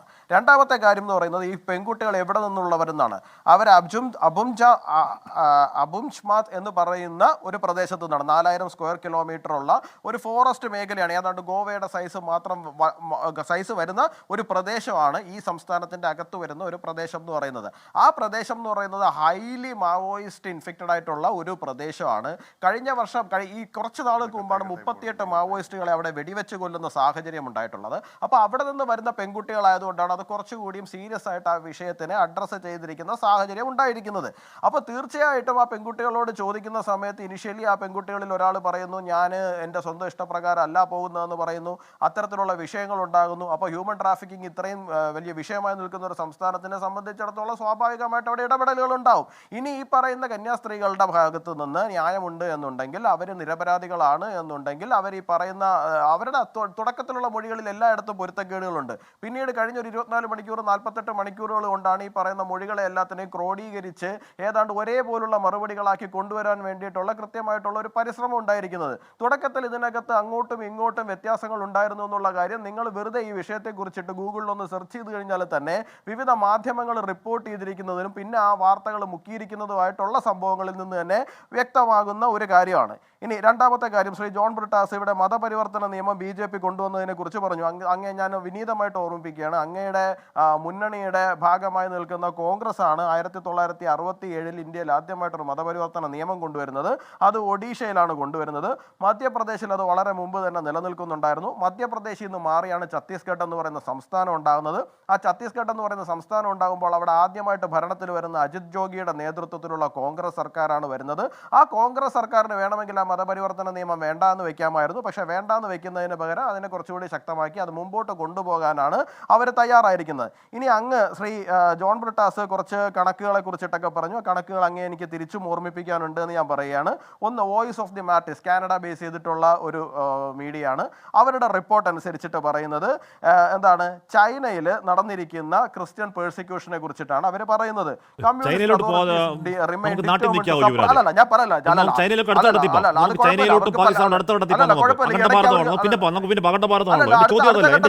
ഈ ഘട്ടത്തിൽ തന്നെ പോവാം. പലസ്തീനിലോ അല്ലല്ല, നമ്മൾ ഏത് ഘട്ടത്തിലും പലസ്തീനിലൊക്കെ പോകുന്ന ഒരു സംസ്ഥാനമാണല്ലോ നമ്മൾ. തിരുവനന്തപുരത്ത് സുരേഷും അനൂപാനും വാർത്താ സമ്മേളനം നടത്തി. നിങ്ങൾ പ്രതിനിധി സംഘത്തെ അയക്കാൻ പോകുന്നു, അങ്ങോട്ട് പോവാന്ന് പറയുന്നത്. മുഖ്യമന്ത്രി പറയുന്നു നടന്നത് മനുഷ്യക്കടത്താണെന്ന് പറയുന്നു. നിങ്ങൾ ഇവിടുത്തെ ക്രൈസ്തവരെ കബളിപ്പിക്കാൻ നടത്തിയ കള്ളക്കച്ചവടം ഇന്ന് നടന്നത്. യുവരാജ്, നിങ്ങൾ കാപട്യം പറയാൻ കാണിച്ചത്. സ്വന്തം കുട്ടികളെ ബൈബിള് പഠിപ്പിക്കുവാൻ പോലും സമ്മതിക്കുന്ന ഒരു സാഹചര്യം അവിടെ ഉണ്ടാകുന്നില്ല എന്നുള്ളതാണ് ഈ പറയുന്ന വോയിസ് ഓഫ് മാട്രിക്സ് പറഞ്ഞിരിക്കുന്നത്. ഇനി ദ ഗാർഡിയൻ പറഞ്ഞിരിക്കുന്നതെന്ന് പറഞ്ഞാൽ 2002 അവരുടെ റിപ്പോർട്ട് അനുസരിച്ചിട്ട് 20ാം നൂറ്റാണ്ടിൽ ഏറ്റവും വലിയ ക്രിസ്ത്യൻ പേഴ്സിക്യൂഷൻ 45 മില്യൺ പേര് ചെയ്തിട്ടുണ്ട്. അത് പ്രധാനമായിട്ട് മുമ്പിൽ നിന്ന് ചെയ്തിരിക്കുന്നത് കമ്മ്യൂണിസ്റ്റ് പ്രസ്ഥാനങ്ങളാണ് എന്നാണ് പറഞ്ഞിരിക്കുന്നത്. അപ്പോൾ ആരാണ് ഇവിടെ ആട്ടിൻ തോലിട്ട് നടക്കുന്നതെന്നും ഒരു സാഹചര്യം വരുമ്പോൾ ചാടി വീഴുന്നു എന്നുള്ളതിനെ കുറിച്ചിട്ടൊക്കെ എല്ലാവർക്കും വ്യക്തമായിട്ടുള്ള ധാരണയുണ്ട്. അവിടെ നടന്നിരിക്കുന്ന ഒരു വിഷയം ലോ ആൻഡ് ഓർഡർ വിഷയമാണ്. ആ ലോ ആൻഡ് ഓർഡർ വിഷയം നിലവിൽ കോടതിയിലാണ് നിൽക്കുന്നത്. ആ കോടതിയിൽ വളരെ നീതിയുക്തമായിട്ടുള്ള കാര്യങ്ങൾ അവിടുത്തെ മുഖ്യമന്ത്രി തന്നെ പറയുക. അവിടുത്തെ മുഖ്യമന്ത്രി പറയുകയാണ് എന്താ പറയുന്നത്, അവിടെ മനുഷ്യക്കടത്ത് നടന്നു, അവിടെ മതപരിവർത്തനം നടന്നു, അതാണ് കേസ് എന്ന് പറയുകയാണ് അവിടുത്തെ മുഖ്യമന്ത്രി. പിന്നെ എന്താ അന്വേഷണം? ഇപ്പൊ തന്നെ കുറ്റപത്രം സമർപ്പിച്ചു നിങ്ങളുടെ മുഖ്യമന്ത്രി, അല്ലാതെ പോലീസ് വല്ലതും പറയൂ? അപ്പൊ നിങ്ങൾ ഇന്ന് കാണിച്ച വാർത്താ സമ്മേളനം കള്ളത്തരമായിരുന്നില്ല യുവരാജ്? അപ്പൊ നിങ്ങൾ ഇന്ന് പറയുന്ന വാർത്താ സമ്മേളനം എല്ലാം ഞങ്ങൾ നോക്കും എന്ന് പറയുന്നത് പച്ച കള്ളമായിരുന്നില്ലേ? ഇവിടുത്തെ ക്രൈസ്തവരുടെ കണ്ണി പൊടിയിടാൻ കാണിച്ച ഉടായ്പ വാർത്താ സമ്മേളനമായിരുന്നില്ലേ യുവരാജ് ഗോകുൽ? ഇങ്ങനെ കാണിക്കാവോ? ആ കുട്ടികളുടെ കയ്യിൽ ID പ്രൂഫ് ഉണ്ടോ? ആ കുട്ടികളുടെ കയ്യിൽ ID പ്രൂഫ് ഉണ്ടോ? അല്ല, അതവിടെ നിൽക്കട്ടെ. ID പ്രൂഫ് ഇതുവരെ ഹാജരാക്കാൻ പറ്റിയിട്ടുണ്ടോ? അതൊക്കെ അവിടെ നിന്നോട്ടെ. തുടക്കത്തിലുള്ള മൊഴികളിൽ ആ കുട്ടിയുടെ ബന്ധു എന്താണ് പറഞ്ഞത്? അതൊക്കെ അവിടെ നിന്നോട്ടെ. മൊഴികളിൽ ആ നിങ്ങൾ അനൂപ് ആന്റണി, ഷോൺ ജോർജ്, പിന്നീടല്ലേ ഈ പറയുന്ന സമ്മതപത്രമൊക്കെ ഒപ്പിച്ചുകൊണ്ട് വരുന്നത്. സുരേഷ് വാർത്താ സമ്മേളനം നടത്തിയില്ലേ? വാർത്താ സമ്മേളനം നിങ്ങൾ പ്രതിസംഘത്തേക്ക് എന്തിനാ? അവിടുത്തെ മുഖ്യമന്ത്രി പറയാണ് മനുഷ്യക്കടത്ത് ഉണ്ടായെന്ന് പറയാണ്. അവിടുത്തെ മുഖ്യമന്ത്രി മതപരിവർത്തനം ഉണ്ടായെന്ന് പറയാണ്. കാലാകാലങ്ങൾ തടവിലടക്കാനുള്ള കൈകാര്യം നിങ്ങൾ വാർത്താ സമ്മേളനം നടത്തിയ കള്ളത്തരവല്ലേ യുവരാജ്? ഇവിടുത്തെ ക്രൈസ്തവരെ കബളിപ്പിക്കാനായിരുന്നില്ലേ യുവരാജ്? വഞ്ചനയായിരുന്നില്ലേ യുവരാജ്? അല്ല, ഞാൻ പറയാം ഹാഷ്മി, അവിടുത്തെ മുഖ്യമന്ത്രിയുടെ കയ്യിലാണ് ലോ ആൻഡ് ഓർഡർ ഉൾപ്പെടെയുള്ള സംവിധാനങ്ങൾ ഇരിക്കുന്ന. അവിടുത്തെ പോലീസും അവിടുത്തെ ഇൻവെസ്റ്റിഗേഷനും കൊടുക്കുന്ന റിപ്പോർട്ടിനനുസരിച്ച് മാത്രമാണ് അവിടുത്തെ മുഖ്യമന്ത്രിക്ക് സംസാരിക്കാൻ വേണ്ടിയിട്ട് സാധിക്കുന്നത്. അതല്ലാതെ അദ്ദേഹത്തിന് മറ്റെന്തെങ്കിലും ഇപ്പോൾ കേരളത്തിലെ ചാനലിൽ ഇങ്ങനെ ചർച്ച നടക്കുന്നുണ്ട് എന്ന് പറഞ്ഞുകൊണ്ട് അദ്ദേഹത്തിന്റെ പോലീസ് കൊടുക്കുന്ന ഒരു വിഷയത്തിനകത്ത്, അവിടെ ഇൻവെസ്റ്റിഗേഷൻ നടന്നിരിക്കുന്ന ഒരു വിഷയത്തിന് അത് ഇങ്ങനെയൊന്നും അല്ല എന്ന് പറഞ്ഞുകൊണ്ട് നിങ്ങളുടെ CM കുറ്റപത്രം സമർപ്പിച്ചു. നിങ്ങൾ ഇവിടുന്ന് പ്രതിനിധി സംഘത്തെ അയച്ച് രക്ഷിക്കുമെന്ന് പറയുക വഞ്ചനയാകട്ടോ? അത് കാപട്യമാണ്. നിങ്ങൾ ഇവിടുത്തെ ക്രൈസ്തവ സമൂഹത്തോട് കാണിക്കുന്ന കള്ളത്തരമാണ്. എന്താണ് വഞ്ചന അല്ലാത്തത്? സഭകൾക്ക് ആ വിഷയത്തിൽ ആശങ്കയുണ്ട്. എന്താണ് നിങ്ങൾ വഞ്ചന അല്ല? നിങ്ങൾ എന്താണ് അങ്ങോട്ട് പോകുന്നത്? എന്തിനാ? നിങ്ങളുടെ മുഖ്യമന്ത്രി പറയുകയാണ്, നിങ്ങളുടെ മുഖ്യമന്ത്രി കുറ്റപത്രം സമർപ്പിച്ചോ? അവിടെ BJP-കാരൻ മുഖ്യമന്ത്രി അവർക്കെതിരെ കുറ്റപത്രം പറയുകയാണ്. അവിടെ ഉണ്ടായി, എന്തുണ്ടായി? ലോകത്ത് ഒരു മുഖ്യമന്ത്രിക്കും കുറ്റപത്രം സമർപ്പിക്കാൻ വേണ്ടി സാധിക്കില്ല. കുറ്റപത്രം സമർപ്പിക്കാൻ വേണ്ടി സാധിക്കുന്നത് പോലീസിനാണ്. അവരാണ് അത് ചെയ്തിരിക്കുന്നത്. ആ കുറ്റപത്രത്തിന്റെ അടിസ്ഥാനത്തിലാണ് അദ്ദേഹം സംസാരിച്ചിരിക്കുന്നത്. തീർച്ചയായിട്ടും നമ്മുടെ ഭാഗത്ത്, അല്ലെങ്കിൽ ക്രൈസ്തവ സഭകളുടെ ഭാഗത്ത്, കന്യാസ്ത്രീകളുടെ ഭാഗത്ത് ന്യായമുണ്ട് എന്നുണ്ടെങ്കിൽ അത് ഉറപ്പുവരുത്തുവാൻ വേണ്ടിയിട്ടുള്ള പരിശ്രമങ്ങൾ BJP-യുടെ ഭാഗത്ത്. ഞാൻ മനസ്സിലാക്കാൻ താങ്കൾ ഇന്ന് ഛത്തീസ്ഗഡിലേക്ക് പോവുകയാണ് എന്ന് അറിയാൻ കഴിയുന്നു. റോജി, ഇവിടെ മതപരിവർത്തനം നടത്തിയിട്ടല്ലേ പിടിച്ചകത്തിട്ടത് എന്ന് ചോദിക്കുന്ന ചില ആൾക്കാരുണ്ട്. സത്യമായും ഞാൻ ആഗ്രഹിക്കുന്നത് ഈ മനുഷ്യന്മാർ ഒരിക്കലെങ്കിലും ഈ പറയുന്ന മേഖലകളിൽ പോകണമെന്നാണ്. നമ്മൾ കേരളത്തിൻ്റെ പ്രിവിലേജ് ആലോചിക്കുമ്പോഴാണ് ഇത് എന്താണ് മതപരിവർത്തനം എന്നൊക്കെ തോന്നുന്നത്. ഈ ആദിവാസി മേഖലകളിൽ ഈ പാവപ്പെട്ട കന്യാസ്ത്രീകൾ എല്ലാവിധ സുഖങ്ങളും ഉപേക്ഷിച്ച് പോയി അവിടെ പണിയെടുക്കുന്ന ആദിവാസികൾക്കിടയിലാണ്, ദളിതർക്കിടയിലാണ്, മേൽജാതിക്കാരൻ തൊടാനിറക്കുന്ന മനുഷ്യന്മാർക്കിടയിലാണ്, കുഷ്ഠരോഗികൾക്കിടയിലാണ്, അർബുദ രോഗികൾക്കിടയിലാണ്. അവർ ഈ ചെളിക്കുണ്ടിൽ നിന്ന് കുഞ്ഞുങ്ങളെ കൈകൊണ്ടുവരാൻ നേരിട്ട് കണ്ടുള്ള ആളാണ് ഞാൻ. റോജി, വയറ് വിശക്കുന്നവൻ എന്തു മതം, എന്തു പരിവർത്തനം? വയറ് നിറഞ്ഞവൻ്റെ പ്രിവിലേജ് മാത്രമാണ് ഈ മതമൊക്കെ. റോജി, തീർച്ചയായിട്ടും ഹാഷ്മി സൂചിപ്പിച്ചതുപോലെ ഈ ഛത്തീസ്ഗഡിലെ ഈ പ്രദേശങ്ങളിലൂടെയൊക്കെ യാത്ര ചെയ്യുകയും അവിടെ ഏതാണ്ട് 5-6 മാസക്കാലം അവിടെ താമസിക്കുകയൊക്കെ ചെയ്തിട്ടുള്ളൊരു വ്യക്തിയാണ് ഞാൻ. അപ്പോൾ ഈ പറഞ്ഞ പ്രദേശങ്ങളിലേക്ക് ജീവിത സാഹചര്യങ്ങൾ എങ്ങനെയാണെന്നും അവിടുത്തെ മനുഷ്യർ ഏത് നിലയിലാണ് ജീവിക്കുന്നതെന്നും ഒക്കെ നേരിട്ട് കാണുകയും മനസ്സിലാക്കുകയൊക്കെ ഞാൻ ചെയ്തിട്ടുണ്ട്. അവിടെ ഒരു നേരത്തെ ആഹാരം കൊടുക്കുവാനോ അല്ലെങ്കിൽ അവർക്ക് ആവശ്യമായിട്ടുള്ള മരുന്ന് കൊടുക്കുവാനോ അവർക്ക് ആവശ്യമായിട്ടുള്ള മറ്റ് സേവനങ്ങൾ നൽകുവാനോ സർക്കാർ സംവിധാനങ്ങൾ പോലും ഇല്ലാതിരിക്കുമ്പോൾ അവിടെയൊക്കെ ഈ ഏറ്റവും പിന്നോക്കം നിൽക്കുന്ന മേഖലകളിൽ എന്തെങ്കിലുമൊക്കെ സഹായങ്ങളുമായിട്ടൊക്കെ എത്തുന്ന ഇത്തരത്തിലുള്ള മിഷണറികളാണ്, സിസ്റ്റേഴ്സൊക്കെയാണ്. അപ്പോൾ അത്തരം ആളുകൾക്ക് അവിടെ മതപരിവർത്തനമൊന്നും അല്ല അവരുടെ വിഷയം. അവരുടെ പ്രശ്നം എന്ന് പറയുന്നത് വിശപ്പാണ്, അല്ലെങ്കിൽ അവരുടെ ജീവനാണ്, അവരുടെ കുഞ്ഞുങ്ങളുടെ ആരോഗ്യമാണ്, അല്ലെങ്കിൽ അവരുടെ വിദ്യാഭ്യാസമാണ്. അപ്പോൾ അത്തരം കാര്യങ്ങളിലൊക്കെ ആ മേഖലകളിലൊക്കെ സേവനം നടത്തുന്ന കന്യാസ്ത്രീകളാണ് ഇവർ. നിരവധി ആളുകൾ അത്തരത്തിലുണ്ട്. ഇവിടെ BJP-യുടെ പ്രതിനിധി ഒരു കാര്യം സൂചിപ്പിക്കുകയുണ്ടായി, പ്രായപൂർത്തിയാകാത്ത പെൺകുട്ടികളെന്ന് പറഞ്ഞു. പ്രായപൂർത്തിയാകാത്ത പെൺകുട്ടികളാണെന്ന് ഇദ്ദേഹത്തോട് ആരാണ് പറഞ്ഞത്? അതുപോലെ തന്നെ അദ്ദേഹം ചില കാര്യങ്ങളോട് സൂചിപ്പിച്ചു. പ്രാഥമികമായി വന്ന ചില റിപ്പോർട്ടുകളുടെയൊക്കെ അടിസ്ഥാനത്തിൽ, തുടക്കത്തിലുണ്ടായ കൺഫ്യൂഷനുകളുടെയൊക്കെ അടിസ്ഥാനത്തിലാണ് ഇങ്ങനെ കേസൊക്കെ എടുത്തത് എന്ന് പറഞ്ഞു. അങ്ങനെയാണോ? ഇപ്പോൾ എന്താ സംഭവിച്ചിരിക്കുന്നത്? ഇപ്പോൾ നേരത്തെ പറഞ്ഞല്ലോ, ഇന്ന് വൈകുന്നേരം 5 മണിക്കാണ് ഛത്തീസ്ഗഡിൻ്റെ ഉത്തരവാദിത്തപ്പെട്ട മുഖ്യമന്ത്രി തന്നെ ആ ട്വീറ്റ് ചെയ്തിരിക്കുന്നത്. അദ്ദേഹം പറയുകയാണ് അവിടെ നടന്നത് മനുഷ്യക്കടത്തും അതുപോലെ തന്നെ മതപരിവർത്തനവുമാണ് എന്ന്. എങ്ങനെയാണ് മതപരിവർത്തനം അവിടെ നടക്കുന്നത്? ഈ 3 പെൺകുട്ടികൾ ക്രൈസ്തവ മതവിശ്വാസികളാണ് എന്നാണ് റിപ്പോർട്ടുകൾ പറയുന്നത്. അങ്ങനെ ക്രൈസ്തവ മതവിശ്വാസികളായിട്ടുള്ള ആളുകളെ 3 പേരെ എന്തിനാണ് ഈ കന്യാസ്ത്രീകൾ അവിടെ പോയി വീണ്ടും മതപരിവർത്തനം നടത്താനായിട്ട് ശ്രമിക്കുന്നു എന്ന് പറയുന്നത്? അപ്പോൾ സംസ്ഥാനത്തിൻ്റെ മുഖ്യമന്ത്രി തന്നെ അവിടെ ഹ്യൂമൻ ട്രാഫിക്കിങ്ങും അതുപോലെ മതപരിവർത്തനവുമാണ് നടന്നത് എന്ന് ഇന്ന് വൈകുന്നേരം ഈ നിമിഷം വരെ ആവർത്തിച്ച് പറയുകയും അത് പരസ്യമായി പ്രഖ്യാപിക്കുകയും ചെയ്യുമ്പോൾ എങ്ങനെ സ്വതന്ത്രവും നീതിയുക്തവുമായിട്ടുള്ള അന്വേഷണം അവിടെ നടക്കും? പോലീസിന് എങ്ങനെ പ്രവർത്തിക്കാനായിട്ട് സാധിക്കും? ഇവിടെ നമ്മൾ കാണേണ്ടുന്ന ഒരു കാര്യം, ഇപ്പോൾ ഈ ഇന്നലെ നമ്മൾ എല്ലാവരും ചർച്ച ചെയ്തൊരു കാര്യമാണ്, ഈ റെയിൽവേ സ്റ്റേഷനിൽ ഈ പെൺകുട്ടികളെ കണ്ടപ്പോൾ അവിടെ TTE അറിയിക്കുന്നത് പോലീസിനെ അല്ല, TTE അറിയിക്കുന്നത് ബജ്രംഗ് ദൾ പ്രവർത്തകരെയാണ്. അപ്പോൾ ബജ്രംഗ് ദൾ പ്രവർത്തകർ അവിടെ വന്ന് വലിയ കോലാഹലം ഉണ്ടാക്കുകയും പിന്നെ അവരുടെ ഇഷ്ടങ്ങൾക്കനുസൃതമായി പോലീസ് പ്രവർത്തിക്കുകയും ചെയ്യുന്ന കാഴ്ചയാണ് നമ്മൾ കാണുന്നത്. അപ്പോൾ കന്യാസ്ത്രീകളായിട്ടുള്ള ആളുകൾ, സഭാവസ്ത്രമണിഞ്ഞ ആളുകൾ, അല്ലെങ്കിൽ മതചിഹ്നങ്ങൾ ധരിച്ച ആളുകൾ, അത് പ്രത്യേകിച്ച് ക്രൈസ്തവ വിഭാഗത്തിൽപ്പെട്ട ആളുകളാണ് എങ്കിൽ അവർ ആക്രമിക്കപ്പെടാനുള്ളവരാണ് എന്നും അവർ മതപരിവർത്തനം നടത്തുന്നവരാണ് എന്നും നിർബന്ധിതമായ ആളുകളെ കടത്തിക്കൊണ്ടു പോകുന്നവരാണ് എന്നുമൊക്കെയുള്ള പ്രതീതി ഒരു സംസ്ഥാനത്ത് സൃഷ്ടിക്കുകയും അല്ലെങ്കിൽ വടക്കേ ഇന്ത്യയിൽ പല സംസ്ഥാനങ്ങളിലും സൃഷ്ടിക്കപ്പെടുകയും അതിൻ്റെ അടിസ്ഥാനത്തിൽ ഇവരൊക്കെ ആക്രമിക്കപ്പെടുകയും ചെയ്യുന്ന കാഴ്ചകളാണ് നമ്മൾ കണ്ടുകൊണ്ടിരിക്കുന്നത്. അപ്പോൾ ഇന്ന് തന്നെ നമുക്കറിയാം, ഇന്നലെ നമ്മൾ മനസ്സിലാക്കേണ്ട കാര്യം അതാണ്, പോലീസ് ഏത് തരത്തിലാണ് ഇവിടെ ഈ വിഷയത്തെ സമീപിക്കുന്നത് എന്നുള്ളത്. ഇന്നലെ തന്നെ ഈ കുട്ടികളുടെ മാതാപിതാക്കൾ അവിടെ ദുർഗിലെത്തി, പോലീസ് സ്റ്റേഷനിലെത്തിയതാണ് ഇന്നലെ. കാരണം ഈ വിഷയം നമുക്കറിയാം, ഇവരുടെ സ്വദേശം എന്ന് പറയുന്നത് ദുർഗ് എന്ന് പറയുന്ന സ്ഥലത്ത് നിന്നും നിരവധി മണിക്കൂറുകൾ യാത്ര ചെയ്താൽ മാത്രമേ ഇവരുടെ ഗ്രാമത്തിൽ എത്തിച്ചേരാൻ കഴിയുകയുള്ളൂ. അവിടെ നിന്നും ഈ വിഷയം ഉണ്ടായപ്പോൾ തന്നെ അവരുടെ മാതാപിതാക്കൾ പുറപ്പെട്ട് ഇന്നലെ തന്നെ അവിടെ പോലീസ് സ്റ്റേഷനിലെത്തി. ഇന്നലെ മുതൽ അവർ കാത്തു നിന്നിട്ട് ഇന്ന് ഉച്ചയ്ക്ക് ശേഷം മാത്രമാണ് അവരുടെ മൊഴികൾ രേഖപ്പെടുത്തി പോലീസ് ഇതിനകത്ത് റിപ്പോർട്ട് സമർപ്പിക്കുവാനായിട്ട് തയ്യാറാവുന്നത്. എന്ന് വെച്ചാൽ ഈ കേസിൽ ഇവർക്ക് സാധിക്കാവുന്ന എല്ലാ വകുപ്പുകളും ഒരു കള്ളക്കേസാണെന്ന് അറിഞ്ഞുകൊണ്ട് തന്നെ യാതൊരു അടിസ്ഥാനവുമില്ലാത്ത ഒരു പ്രശ്നമാണ് എന്ന് മനസ്സിലാക്കിയിട്ട് തന്നെ ഈ ബജ്രംഗ് ദൾ സംഘപരിവാർ സംഘടനകളുടെ അവരുടെ പ്രേരണയ്ക്ക് വഴങ്ങി പോലീസ് അടിസ്ഥാനമില്ലാത്ത വകുപ്പുകൾ ചാർത്തുന്നു. ഞാൻ പറഞ്ഞല്ലോ, ക്രൈസ്തവരായ ആളുകളെ വീണ്ടും മതം മാറ്റാൻ ശ്രമിച്ചു എന്ന നിർബന്ധിത മതപരിവർത്തന കുറ്റം ഉൾപ്പെടെ ചാർത്തിക്കൊണ്ട് ഒരു കാരണവശാലും അവർക്ക് ജാമ്യം കിട്ടാൻ പാടില്ല എന്ന നിർബന്ധ ബുദ്ധിയോടുകൂടി ഇവരെ ജയിലിൽ അടയ്ക്കുകയും ഇവർക്ക് ജാമ്യം കിട്ടാതിരിക്കാൻ വേണ്ടിയിട്ടുള്ള പണിയുമാണ് ഇപ്പോൾ ചെയ്തുകൊണ്ടിരിക്കുന്നത്. ഇവിടെ പറഞ്ഞല്ലോ, പോലീസ് നിഷ്പക്ഷമായിട്ട് സ്വതന്ത്രമായിട്ട് അന്വേഷിക്കും, ഇതിനകത്ത് BJP ഇടപെടൽ നടത്തുമെന്നൊക്കെ ഇവിടെ കേരളത്തിലുള്ള BJPക്കാർ പറഞ്ഞുകൊണ്ടിരിക്കുക. കേരളത്തിലെ BJPക്കാർ പറയുന്നത് വല്ലതും ദേശീയ തലത്തിലുള്ള BJPയുടെ ആരെങ്കിലും ഇതൊക്കെ കേൾക്കാൻ പോകണുണ്ടോ? അവരെ സംബന്ധിച്ച് അവിടുത്തെ രാഷ്ട്രീയം എന്ന് പറയുന്നത്, കേരളത്തിന് പുറത്ത് BJPയുടെ രാഷ്ട്രീയം ക്രിസ്ത്യാനികളെ തല്ലുക എന്നുള്ളതാണ്, ന്യൂനപക്ഷങ്ങളെ തല്ലുക എന്നുള്ളതാണ്. കേരളത്തിൽ വരുമ്പോൾ തലോടുകാൻ വേണ്ടിയിട്ടുള്ള ശ്രമമാണ് ഇപ്പം നടത്തിക്കൊണ്ടിരിക്കുന്നത്.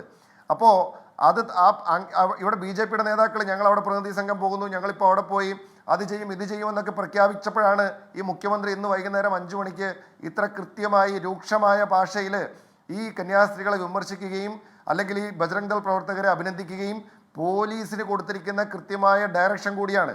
മുഖ്യമന്ത്രിക്കാണല്ലോ പോലീസിൻ്റെ ചുമതല. അതായത് ഈ കേസിൽ ഇത് നിർബന്ധിത മതപരിവർത്തനമാണ് എന്നും അതുപോലെ തന്നെ ഹ്യൂമൻ ട്രാഫിക്കിംഗ് ആണ് എന്നും ഒക്കെ മുഖ്യമന്ത്രി തന്നെ നിർദ്ദേശം കൊടുക്കുകയാണ്. അപ്പോൾ പിന്നെ എങ്ങനെയാണ് ഈ കേസിൽ അല്ലെങ്കിൽ ഈ വിഷയത്തിൽ നീതി നടത്തപ്പെടും എന്ന് നമുക്ക് മനസ്സിലാക്കാൻ സാധിക്കുന്നത്? ഇവിടെ നമ്മൾ കാണേണ്ടുന്ന ഒരു കാര്യം, ഇവിടെ ഇതിൻ്റെയൊക്കെ ആത്യന്തികമായിട്ടുള്ള പ്രശ്നം എവിടെയാണെന്നറിയോ? ഇവിടെ BJPയെ സംബന്ധിച്ചിടത്തോളം, സംഘപരിവാറിനെ സംബന്ധിച്ചിടത്തോളം ന്യൂനപക്ഷങ്ങളെ ടാർഗറ്റ് ചെയ്യുന്നു. വഖഫ് ബില്ല് പാസ്സായതിൻ്റെ അന്ന് പിറ്റേ ദിവസമല്ലേ RSSന്റെ മൗത്ത് പീസ് ആയിട്ടുള്ള ഓർഗനൈസറിൽ വന്ന ആർട്ടിക്കിള്, വഖഫ് ബോർഡ് കൈവശം വെച്ചിരിക്കുന്നതിനേക്കാൾ കൂടുതൽ സ്വത്തുവകകൾ ഇന്ത്യയിൽ ക്രൈസ്തവ സഭ കൈവശം വയ്ക്കുന്നു, എന്നുള്ളതാണ് അതിന്റെ സന്ദേശം. ഈ വിഷയം ഉയർത്തിക്കൊണ്ട് വന്നപ്പോൾ, വിവാദമായപ്പോൾ ആർട്ടിക്കിൾ പിൻവലിച്ചു. പക്ഷേ ഇതിൻ്റെ എല്ലാം അടിസ്ഥാനപരമായ പ്രശ്നം എന്ന് പറയുന്നത്, മുസ്ലിം ന്യൂനപക്ഷങ്ങളായാലും ക്രൈസ്തവ ന്യൂനപക്ഷങ്ങളായാലും അവരെയെല്ലാം തങ്ങളുടെ ചൊൽപ്പടിയിൽ നിർത്തുക, തങ്ങളുടെ ചൊൽപ്പടിയിൽ നിൽക്കാത്ത ആളുകളെ കള്ളക്കേസുകളിൽ കുടുക്കി തുറങ്കിലടയ്ക്കുക, അല്ലെങ്കിൽ മോബ് ലിഞ്ചിങ്ങിന് വിട്ടുകൊടുക്കുക, വ്യാപകമായി അവർക്കെതിരെ അക്രമങ്ങൾ നടത്തുക, അല്ലെങ്കിൽ ഈ സ്ഥാപനങ്ങൾ കൈക്കലാക്കുക. ഇത്തരത്തിലൊരു സമീപനമാണ് BJP സ്വീകരിച്ചുകൊണ്ടിരിക്കുന്നത്. കേരളത്തിൽ ഇനി ഇവർ എത്ര കേക്ക് കൊണ്ട കൊടുത്താലും ശരി, എത്ര പള്ളികളിൽ കയറി ഇറങ്ങി ഫോട്ടോ എടുത്താലും ശരി, ഇവർ ആട്ടിൻതോലണിഞ്ഞ ചെന്നായ്ക്കളാണ് എന്നുള്ള യാഥാർത്ഥ്യം കേരളത്തിൽ നല്ല രാജ്യത്തെ ജനങ്ങൾക്ക് മുഴുവനും അറിയാം. ഇവിടെ ഫാദർ സ്റ്റാൻ സ്വാമിയുടെ അവസാന നാളുകളിൽ അദ്ദേഹത്തിന് കൈവിറക്കലാണ്, വല്ലാതെ കൈവിറക്കലാണ്. സിപ്പർ വേണം എന്ന് പറഞ്ഞാൽ ഇട്ട് വലിച്ചു കുടിക്കാനുള്ള ഒരു സ്ട്രോയാണ്. ആ സ്ട്രോ കൊടുക്കുന്നതിനെ എതിർത്തു. 4ാം തവണ ജാമ്യാപേക്ഷ കോടതിയിലും NIA അതിശക്തമായി എതിർത്തുകൊണ്ടിരിക്കുകയാണ് കോടതിയിൽ. അപ്പോഴാണ് അഭിഭാഷകം എന്ന് പറയുന്നത്, വേണ്ട, ജാമ്യത്തിൻ്റെ കാര്യമില്ല, അദ്ദേഹം ജാമ്യം ആവശ്യമില്ലാത്ത സ്വതന്ത്രമായ ലോകത്തേക്ക് പോയി, മരിച്ചുപോയി എന്ന് കോടതിയിൽ വന്ന് അഭിഭാഷകം പറയാനാണ്. അപ്പോഴാണ് ആ കേസ് അവിടെ നിൽക്കുന്നത്. ഷൈജു ആന്റണി, ഇവിടെ ആനന്ദ് ഒരു നോവൽ പറയും മട്ടിൽ എന്താണ് കഴുത്തിനനുസരിച്ച് ആ കുരുക്കിനനുസരിച്ച് കഴുത്തുണ്ടായിക്കൊണ്ടിരിക്കുകയാണ്. ഈ ഹൂളിഗൻ സംഘം, ഈ ഗൂണ്ടാ സംഘം അവരെ പേടിപ്പിച്ച് ഈ കന്യാസ്ത്രീകൾക്കെതിരായ മൊഴിയുണ്ടാക്കലെന്ന് എന്താണ് ഉറപ്പ്? ഷൈജു ആന്റണി.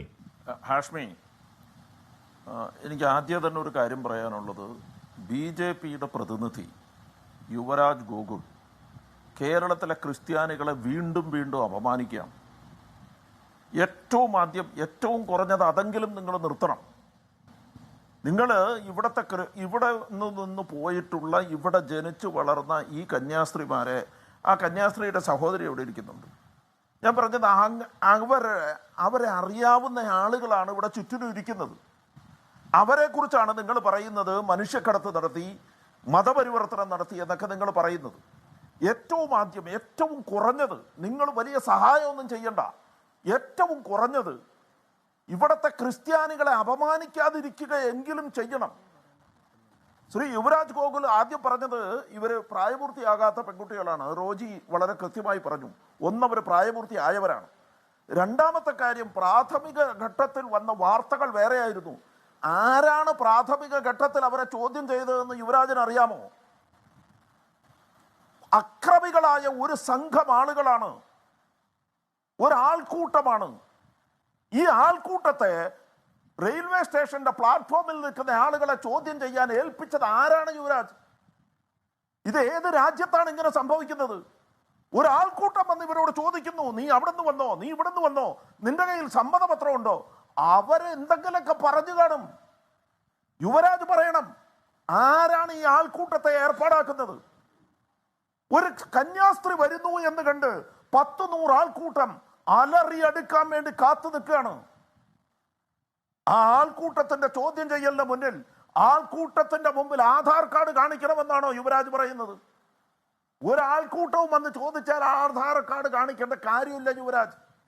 നിങ്ങൾ ആദ്യം അത് മനസ്സിലാക്കണം. ആരാണ് ഈ ബജ്രംഗ് ദൾ പ്രവർത്തകർ? അവരുടെ അനുവാദം വേണം പോലീസിന് കുറ്റപത്രം സമർപ്പിക്കാൻ.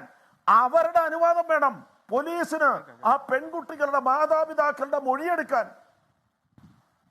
കാത്തുകെട്ടി നിൽക്കാണ്. ഈ പെൺകുട്ടികളെ ഒന്ന് കണ്ടോട്ടെ എന്ന് ചോദിച്ചാൽ ഈ പുറത്ത് നിൽക്കുന്ന അലറിയെടുക്കുന്ന ആൾക്കൂട്ടത്തിന്റെ അനുവാദത്തിനായി കാത്തു നിൽക്കുകയാണ് പോലീസ്. ആൾക്കൂട്ടം സമ്മതിച്ചില്ല. അതുകൊണ്ട് അവരോടൊന്ന് സംസാരിക്കാൻ പോലും അവിടെ വന്ന് ഒരാളെയും അനുവദിച്ചില്ല.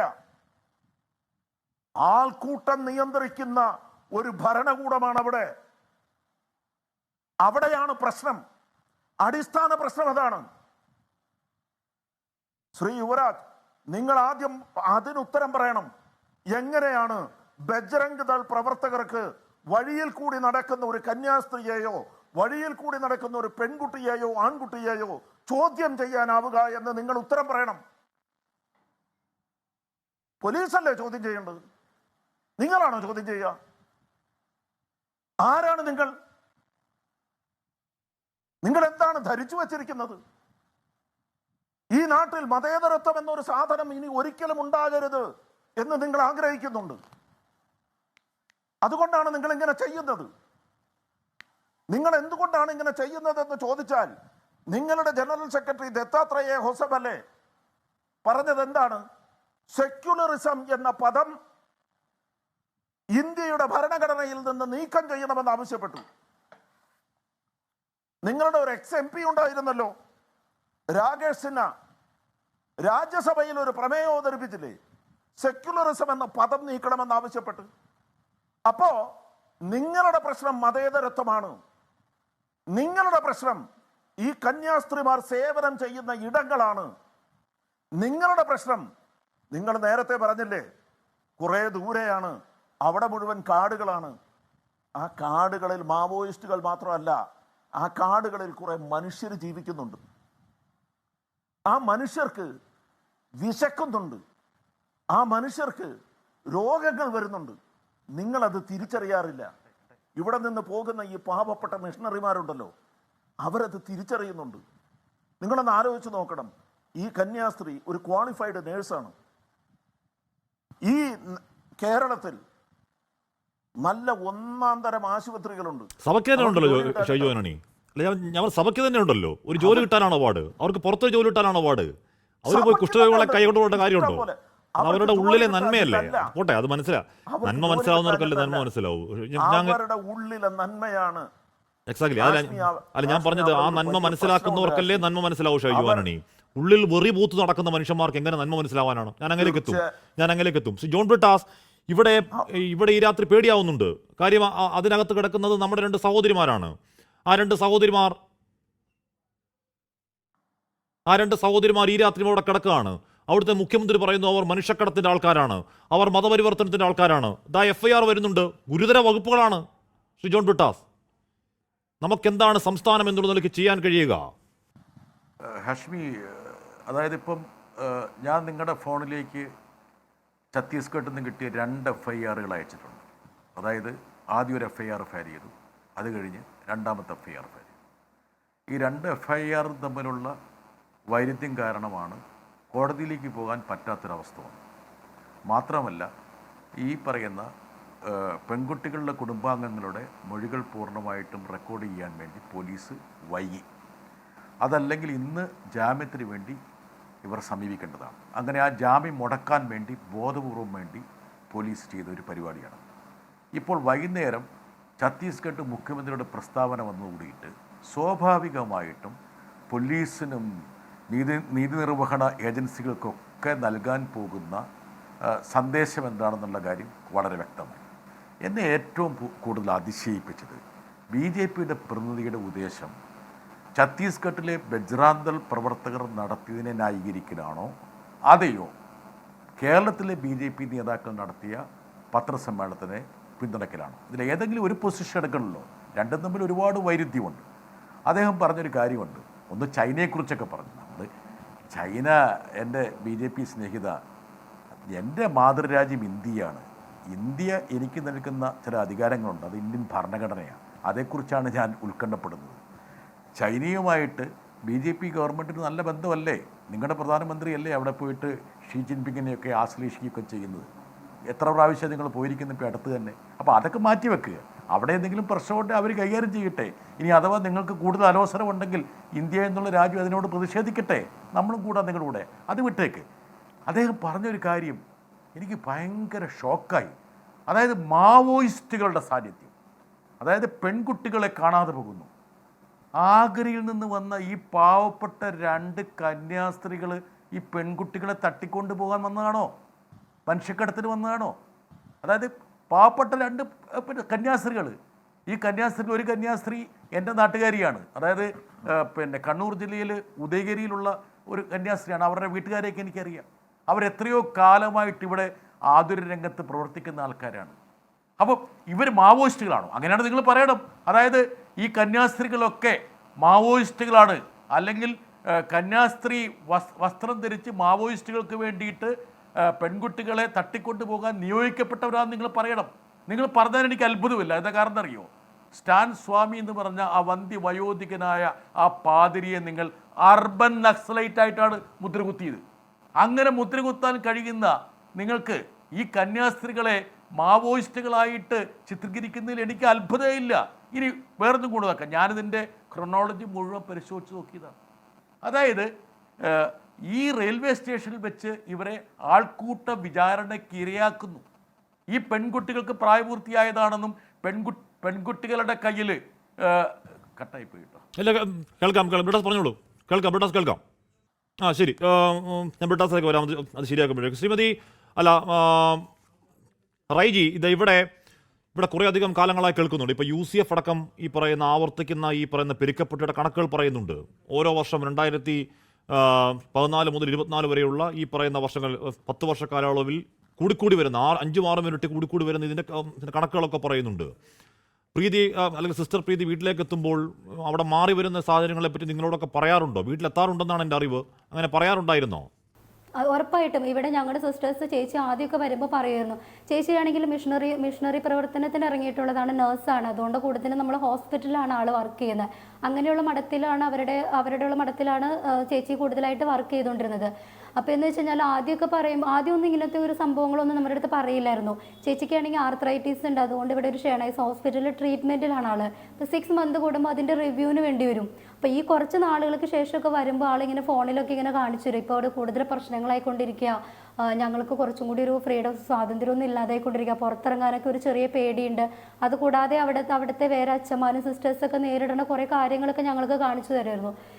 പക്ഷേ അപ്പോഴൊന്നും നമുക്ക് എന്താ അവിടുത്തെ ഒരു ഭീകരത എന്ന് നമുക്ക് മനസ്സിലായില്ല. പക്ഷെ ഇപ്പോഴാണ് മനസ്സിലാവുന്നത് ഇത്ര ഭീകരമായ ഒരു അവസ്ഥയിലാണ് അവിടെ എന്നാൽ അവരുടെ സ്വന്തം കാര്യത്തിന് വേണ്ടിയല്ല. ക്ലിനിക്ക് എന്നൊക്കെ എന്ന് വെച്ച് കഴിഞ്ഞാൽ അവിടുത്തെ ന്യൂനപക്ഷമായിട്ടുള്ള ആദിവാസികൾ അവർക്കൊക്കെ വേണ്ടിയിട്ടുള്ളതാണ് അവർ നടത്തുന്നത്. അവരൊക്കെ വലിയ വലിയ ഹോസ്പിറ്റലിൽ പോവാതെ അവർക്ക് വേണമെങ്കിൽ അധികം പഠിപ്പൊന്നുമില്ല ഹാഷ്മി. അപ്പോൾ നമുക്ക് നമ്മൾ പറയുന്ന കാര്യങ്ങൾ അവർ നമ്മളെയാണ് ആശ്രയിച്ചിരിക്കുന്നത്. ഇപ്പോൾ അവരുടെ ഹെൽത്തിനാണെന്നുണ്ടെങ്കിലും അവർക്ക് ഓരോ കാര്യങ്ങൾക്കാണെന്നുണ്ടെങ്കിലും അവർ ഈ സിസ്റ്റേഴ്സിനെയാണ് ആശ്രയിക്കുന്നത്. അവർ നല്ല രീതിയിലാണ് അവർക്ക് ഹെൽപ്പ് ചെയ്യുന്നത്. ഇവിടെ നിന്നൊക്കെ ആണെങ്കിൽ ചേച്ചി പഴയ ഡ്രസ്സുകളൊക്കെ കൊണ്ടുപോകും, പുതിയ ഡ്രസ്സുകൾ ഉൾപ്പെടെ അവർക്ക് കൊടുക്കാൻ വേണ്ടിയിട്ട്. അല്ല റൈജി, ഞാൻ ഈ മേഖലകളിലൊക്കെ എൻ്റെ ഒരു മാധ്യമപ്രവർത്തന സമയത്ത് ഈ മേഖലകൾ ക്രിസ്തോ സഞ്ചരിച്ച ഒരാളാണ്. ഈ മേഖലയൊക്കെ നന്നായി ഒരുപാട് കണ്ടിട്ടുള്ള ആളാണ്. ഇവിടെ കന്യാസ്ത്രീമാരുടെ പ്രവർത്തനം നേരത്തെ ഷൈജുവാനോട് പറയുന്ന പോലെ നല്ല ഒന്നാന്തരം അക്കാഡമിക് ക്വാളിഫിക്കേഷനുള്ള ഒരുപക്ഷെ സമ്പന്ന വീടുകളിലൊക്കെ വേണമെങ്കിൽ സുഖമായി ജീവിക്കാൻ കഴിയുന്ന പെൺകുട്ടികൾ അവിടെ പോയി കഷ്ടപ്പെടുന്ന കാഴ്ച കണ്ടിട്ടുണ്ട്. അവർ ഈ പറഞ്ഞ വേദനിക്കുന്നവനെ ആശ്വസിപ്പിക്കലാണ്, അവർ പട്ടിണി കിടക്കുന്നവർക്ക് ഭക്ഷണം കൊടുക്കലാണ്, കുഷ്ഠരോഗിയുടെ മരുന്നിൽ മുറിവ് വെക്കുന്നവരാണ്. അവിടെ എന്ത് മതപരിവർത്തനമെന്നാണ് റൈജി? എന്ത് മനുഷ്യക്കടത്തെന്നാണ് റൈജി? ഉറപ്പായിട്ട് ഇപ്പം നമ്മൾ അവിടെ ചികിത്സിക്കല്ലേ, നമ്മൾ ഹോസ്പിറ്റലിൽ നമ്മൾ ഒത്തിരി പേര് വരുന്നുണ്ട് ചികിത്സയ്ക്കൊക്കെ. അപ്പം അവർ നമ്മൾ ചികിത്സിക്കുമ്പോൾ നമ്മൾ സിസ്റ്റേഴ്സാണ് കന്യാസ്ത്രീമാരാണെന്ന് വെച്ചാൽ മതപരിവർത്തനം അവിടെ നടത്തിയിട്ടുണ്ടോ? നമ്മളൊന്നും കേട്ടിട്ടില്ല. ഇവർ ചോദിക്കുന്ന കാര്യങ്ങൾ കാണിക്കുന്ന കാര്യങ്ങൾ കാണുമ്പോൾ എന്താ നമ്മൾക്ക് ഒന്ന് കണ്ണടച്ചിരുട്ടാണെന്ന് പറഞ്ഞിട്ട് അവരെന്ത് നമ്മൾ വിശ്വസിക്കണം എന്ന് പറഞ്ഞ മാതിരി തോന്നണത്. ശരി ബ്രിട്ടാസ്, ശരിയായെന്ന് തോന്നുന്നു. താങ്കൾ പറഞ്ഞത് പൂർത്തിയാക്കും, അതിനുശേഷം എനിക്ക് യുവരാജിലേക്ക് പോകാനാണ്. ബ്രിട്ടാസ്. ഹാഷ്മി, അതായത് ഇതിൻ്റെ അടിസ്ഥാനം എന്താണെന്ന് നമ്മൾ പരിശോധിക്കണം. അതായത് മാധവ സദാശിവ ഗോൾവാൾക്കറുടെ വിചാരധാരയിൽ കൃത്യമായിട്ടൊരു കാര്യം പറയുന്നു. ആ വിചാരധാരയാണല്ലോ BJPയുടെ പ്രത്യയശാസ്ത്രം നയിക്കുന്നത്. അതായത് ഇന്ത്യയുടെ ആഭ്യന്തര ശത്രുക്കളുടെ പട്ടികയിൽ മുസ്ലിങ്ങൾ, ക്രൈസ്തവർ, കമ്മ്യൂണിസ്റ്റുകാർ. അപ്പോൾ അവരുടെ പ്രത്യയശാസ്ത്രം വളരെ വ്യക്തമാണ്. അതായത് ഈ 3 വിഭാഗമാണ് ഇന്ത്യയുടെ ആഭ്യന്തര ശത്രുക്കളെന്ന് ഈ ഹിന്ദുത്വ പ്രത്യയശാസ്ത്രത്തിൻ്റെ ഗോഡ് ഫാദർ കൃത്യമായി പറഞ്ഞു വച്ചിട്ടുണ്ട്. ആ പുസ്തകത്തിലുണ്ട്. അതിൻ്റെ ബാക്കിപത്രമാണ് ഇതുപോലുള്ള നടപടികളിൽ നിന്ന് വ്യക്തമാകുന്നത്. ഞാൻ ഒരു ചോദിച്ചോട്ടെ. നമ്മുടെ ഇന്ത്യൻ ഭരണഘടന നൽകുന്ന ഒരു അധികാരമുണ്ട്, അവകാശമുണ്ട്. Article 19(1)(g). അതായത് നമുക്കിഷ്ടമുള്ള തൊഴിലെടുത്ത് ജീവിക്കാനുള്ള അവകാശമാണ്. പ്രായപൂർത്തിയായ ഈ 3 പെൺകുട്ടികൾക്ക് അവർക്കിഷ്ടമുള്ള തൊഴിൽ ഇന്ത്യയുടെ ഏത് ഭാഗത്തും എടുക്കാനുള്ള അവകാശമുണ്ട്.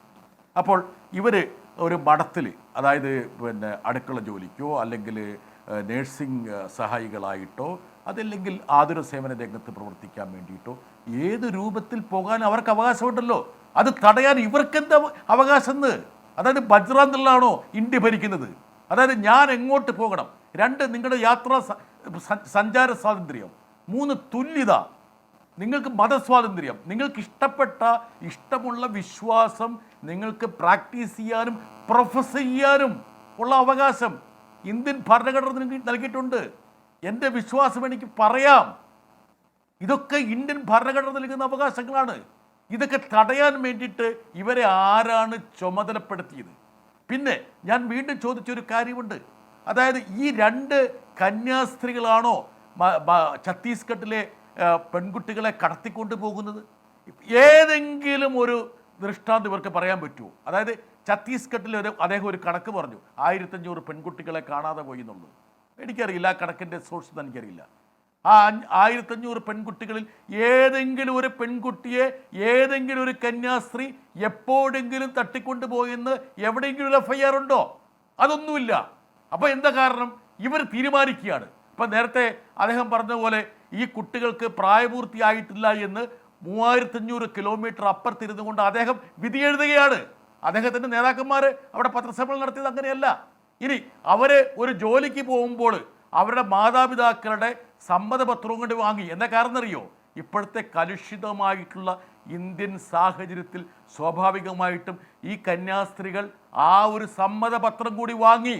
ഇതെല്ലാം വാങ്ങി വെച്ചതിനെന്നറിയോ? അതായത് ഒരു തരത്തിലും ഒരു സംശയവും ആർക്കും ഉണ്ടാകേണ്ടതില്ല എന്നുള്ളത് കൊണ്ടാണ്. ഇതൊക്കെ ചെയ്തിട്ടും ഇപ്പോൾ അവരെ ജയിലിലിട്ടിരിക്കുകയാണ്. ഇപ്പോൾ ഞാൻ ഈ പറയുന്നത് ഇതൊരു പാറ്റേൺ ഉണ്ട്. ഇപ്പം 2015 BJP അധികാരത്തിൽ വരുന്ന സമയത്ത് ഈ ഇന്ത്യയിൽ ക്രൈസ്തവർക്കെതിരെ നടന്ന അക്രമങ്ങളുടെ ഈ പട്ടിക നോക്കുകയാണെങ്കിൽ 160, 170 ആണ്. ഇന്ന് എവിടെ എത്തി? 834. എവിടെ അതിക്രമം നടന്നാലും അവിടെ ന്യൂനപക്ഷങ്ങൾക്കെതിരെ അതിക്രമം നടക്കും. ഈ വെറുപ്പിൻ്റെയും വിദ്വേഷത്തിൻ്റെയും പ്രത്യയശാസ്ത്രം സൃഷ്ടിക്കുന്ന പ്രത്യാഘാതങ്ങൾ എന്താണെന്ന് മനസ്സിലാക്കണമെങ്കിൽ ഉത്തരേന്ത്യയിൽ വന്ന് ജീവിക്കണം. Exactly. എൻ്റെ ജീവിതത്തിൽ പാതിയിലേറെ സമയം ഞാൻ ചെലവിട്ടത് ഉത്തരേന്ത്യയിലാണ്. അതെനിക്കറിയാം. ഇപ്പം ഗാസിയാബാദിൽ ഒരു ഒരു ഒരു മുസ്ലിം ചെറുപ്പക്കാരൻ ഒരു പെൺകുട്ടിയെ 3 വർഷം മുമ്പ് വിവാഹം കഴിച്ചു. 3 വർഷം മുമ്പ്. അവർ ഹൗസിംഗ് കോളനിയിൽ പഠിച്ച് വളർന്ന ആൾക്കാരാണ്. 3 വർഷം വിവാഹം കഴിഞ്ഞിട്ടും കഴിഞ്ഞിടയ്ക്ക് ബദ്രാന്നുള്ള ആൾക്കാർ പോയിട്ട് പരാതിപ്പെട്ടു, ഇത് ലവ് ജിഹാദാന്ന് പറഞ്ഞു. ആ ചെറുപ്പക്കാരനെ പിടിച്ച് ജയിലിലിട്ടു. ആ പെൺകുട്ടി കരഞ്ഞു പറഞ്ഞു എൻ്റെ ഭർത്താവാണെന്ന്.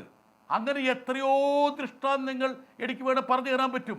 തീവണ്ടിയിൽ യാത്ര ചെയ്യുമ്പോൾ നിങ്ങളുടെ വേഷം ഒരു ന്യൂനപക്ഷക്കാരൻ്റെ വേഷമാണ്, മുസ്ലിങ്ങിൻ്റെ വേഷമാണ്, ഒരു തലയിലൊരു ക്യാപ്പുണ്ട് എന്നൊറ്റ പേരിൽ ഇവിടെ തീവണ്ടിയിൽ വെടിവെച്ചു കൊന്നില്ലേ ആൾക്കാരെ? ഇവിടെ ബല്ലംകട്ടിൽ വെടിവെച്ചു കൊന്നില്ലേ? മുംബൈ ജയ്പൂർ എക്സ്പ്രസ്സിൽ 3 മുസ്ലിങ്ങളെ വെടിവെച്ചു കൊന്നില്ലേ ഒരു RPF കാരൻ? ആ പാവപ്പെട്ട മുസ്ലിങ്ങൾ ഇവർക്കെതിരെ എന്തെങ്കിലും ചെയ്തിട്ടുണ്ടോ? ഒന്നും ചെയ്തിട്ടില്ല. എന്താ കാരണം? അവരെ അങ്ങനെ ചെയ്യാൻ പ്രേരിപ്പിക്കുന്ന ഒരു വിദ്വേഷത്തിൻ്റെ പ്രത്യയശാസ്ത്രം ഇങ്ങനെ വിഷപടലം പോലെ രാജ്യത്ത് വ്യാപകമാക്കിക്കൊണ്ടിരിക്കുകയാണ്. ഞാൻ പോയി മുസഫർ നഗറിൽ പശ്ചിമ UP-യിൽ ഒരു സ്കൂളിൽ ഒരു പാവപ്പെട്ട മുസ്ലിം പയ്യനെ ഒരു കുട്ടിയെ ഒരു ടീച്ചർ അവൻ്റെ സഹപാഠികളെ വരിയാക്കി നിർത്തി അവനെ ചെകിട്ട് തടുപ്പിക്കുക. എന്താ കാരണം? അവൻ മുഹമ്മദിൻ്റെ പുത്രനാണെന്ന്. ആ കുട്ടി എന്തെങ്കിലും ആർക്കെതിരെ ദ്രോഹം ചെയ്തോ? ഞാൻ ആ വീട്ടിൽ പോയി. എന്താ കാരണം? ഞാൻ ആ ടീച്ചറെ തെറ്റ് പറയില്ല. ആ ടീച്ചറെ അങ്ങനെ ചെയ്യാൻ പ്രേരിപ്പിക്കുന്ന ഒരു വിദ്വേഷത്തിൻ്റെ പ്രത്യയശാസ്ത്രം ഇന്ത്യയിൽ ആകമാനം പടർന്നുകൊണ്ടിരിക്കുകയാണ്. ഇപ്പോൾ നമ്മൾ ഒറീസയിൽ നടക്കുന്ന അതിക്രമങ്ങൾ, ഇപ്പം കന്ധമാൾ അക്രമം നടന്നല്ലോ. സുപ്രീം കോടതി 2016 ഇടപെട്ടിട്ട് ആണ് 250 കേസുകൾ ഫയൽ ചെയ്ത്. പക്ഷേ അവിടെയുള്ള ആ അക്രമത്തിന് നേതൃത്വം നൽകിയിട്ടുള്ള ആളാരാണ്? BJP-യുടെ MLA. BJP-യിലെ സംരക്ഷിച്ചുകൊണ്ടിരിക്കുന്നത്. ഇപ്പോൾ കുഷ്ഠരോഗികൾക്കിടയിൽ പ്രവർത്തിക്കുന്നവരെ കുറിച്ച് പറഞ്ഞു. ഈ ഉത്തരേന്ത്യയിൽ ആകമാനം എത്രയോ ആതുര സ്ഥാപനങ്ങൾ ഇവർ നടത്തുന്നുണ്ട്. ഇപ്പം ഗ്രഹാം സ്റ്റെയിൻസിനെയും 6 വയസ്സുള്ള തിമോത്തി ഫിലിപ്പ് എന്ന് പറഞ്ഞ 2 കുഞ്ഞുങ്ങളെയും ഇവർ ചുട്ട് കരിച്ച് കൊന്നില്ലേ? എന്തെങ്കിലും ഒരു ഖേദമുണ്ടോ? ആ ചുട്ട് കുറിച്ച് കൊന്ന ശേഷം ഇപ്പോഴും അക്രമ പരമ്പരകൾ നടക്കുകയല്ലേ? മണിപ്പൂരിൽ ഞാൻ പോയി ഇടതുപക്ഷ സംഘത്തിൻ്റെ പ്രതിനിധിയായിട്ട് 200 പള്ളികളാണ് കത്തിച്ചാമ്പലായത്. 200. വംശീയ കലാപം എന്ന് പറയുമ്പോൾ ആ വംശീയ കലാപത്തിൻ്റെ ഇടയിലൂടെ ഒരു വർഗീയ കലാപം കൂടി ഇവർ കൊണ്ടുവന്നു. ഇതൊക്കെ ആർക്കാണ് അറിയാൻ കഴിയാത്തത്? അതുകൊണ്ട് ഞാൻ പറയുന്നത് ഇത്രയേ ഉള്ളൂ. അതായത് ഈ വിഷയത്തിലെങ്കിലും നമ്മൾ ന്യായീകരിക്കാൻ പോകരുത്. സിസ്റ്റർ വത്സാജോണ്ട് ക്രൂരമായി വെട്ടിക്കൊല്ലപ്പെടുത്തപ്പെട്ട സിസ്റ്ററാണ്. കാന്തമാലിൽ ഈ പറയുന്ന ഒഡീഷക്കാർ അവിടെ കൊല്ലപ്പെട്ടത് എത്ര പേർ കൊല്ലപ്പെട്ടതാണ്? അവിടെ മണിപ്പൂരിൽ എത്ര പേർ, എവിടെ, എത്രയൊക്കെ ആവർത്തിക്കുന്നു? അതൊക്കെ UCF-ന്റെ കണക്കുകളുണ്ട്. ശിവരാജ് ഗോകുലി, മതപരിവർത്തനം രാജ്യത്ത് നിയമവിരുദ്ധമാണോ? അല്ല. രാജ്യവ്യാപകമായി അങ്ങനെ ഒരു നിയമമുണ്ടോ? ഇല്ല. ഇപ്പോഴും ഭരണഘടന എന്താണ്? The constitution guarantees the freedom to profess, propagate and practice religion and allows all religious sections to manage their own affairs in matters of religion subject to public order, morality and health എന്ന് തന്നെയാണ് പറയുന്നത്. അതിനെതിരെ ഒരു central legislation ഇതുവരെ ഉണ്ടായിട്ടില്ല. അതൊരു കാര്യം. യുവരാജ്, എൻ്റെ ആദ്യ ചോദ്യം ഞാൻ ഉറച്ചു നിൽക്കുകയാണ്. അവിടുത്തെ മുഖ്യമന്ത്രി, അവിടുത്തെ ക്രമസമാധാന ചുമതലയുള്ള ഏറ്റവും പ്രധാനപ്പെട്ട ആൾ അവിടെ മനുഷ്യക്കടത്തുണ്ടായി എന്ന് പരസ്യമായി പറഞ്ഞ സാഹചര്യത്തിൽ നിങ്ങൾ കേരള BJP അങ്ങോട്ടേക്ക് പോയി അവർക്ക് എന്ത് നീതി കൊടുക്കാനാണ് യുവരാജ്? ഞാൻ അതിലേക്കൊക്കെ വരാം ഹാഷ്മി. അതിന് മുമ്പേ എനിക്ക് ഇനി ആകെ അവശേഷിച്ചിരിക്കുന്ന 2 മിനിറ്റാണ്. ഏതാണ്ട് 1 മണിക്കൂറിനിടയിൽ 5 മിനിറ്റ് ഞാൻ സംസാരിക്കുക, ബാക്കി നിങ്ങൾ 5 പേരുടെ കാര്യം മുഴുവൻ ഞാൻ കേട്ടുകൊണ്ടിരിക്കുക എന്ന് പറയുന്നത് ഒട്ടും നീതിയുക്തമായിട്ടുള്ള കാര്യമല്ല. സംസാരിക്കാൻ ആവശ്യമായ സമയം എനിക്ക് തരാമെങ്കിൽ മാത്രം നിങ്ങൾ BJP-ക്കാരെ ചർച്ചയ്ക്ക് വിളിക്കുക എന്ന് മാത്രമേ എനിക്ക് ആ വിഷയത്തിനകത്ത് പറയാനുള്ളൂ. അതിലേക്ക് ഞാൻ വരാം, അങ്ങയുടെ ചോദ്യത്തിലേക്ക്. അതിന് മുമ്പ് എനിക്ക് കുറച്ച് പേർക്ക് ഉത്തരം കൊടുക്കാനുണ്ട്. ഒന്നാമത്തെ കാര്യം എന്ന് പറഞ്ഞു കഴിഞ്ഞാൽ ശ്രീ ജോൺ ബ്രിട്ടാസ് ഇവിടെ ചോദിച്ചു, ശ്രീ റോജി ചോദിച്ചു, പിന്നെ ശ്രീ ഷൈജു ആന്റണി പറഞ്ഞു എന്താണ് പ്രായപൂർത്തിയാകാത്തത് എന്ന് നിങ്ങളോട് ആരാണ് പറഞ്ഞത്? ഈ പ്രായപൂർത്തിയാകാത്തതല്ല എന്നുണ്ടെങ്കിൽ, പ്രായപൂർത്തിയായതാണ് എന്നുണ്ടെങ്കിൽ പിന്നെ എന്തിനാണ് രക്ഷകർത്താക്കളുടെ സമ്മതപത്രമായിട്ട് യാത്ര ചെയ്യുന്നത്? പ്രായപൂർത്തിയായ ഒരാൾക്ക് ഒരിടത്തുനിന്ന് മറ്റൊരിടത്തേക്ക് ജോലി ചെയ്യാൻ പോകണമെന്നുണ്ടെങ്കിൽ തനി അങ്ങ് പോയിട്ട് ഞാൻ എൻ്റെ സ്വന്തം ഇഷ്ടപ്രകാരമാണ് പോകുന്നതെന്ന് പറഞ്ഞാൽ പോരെ?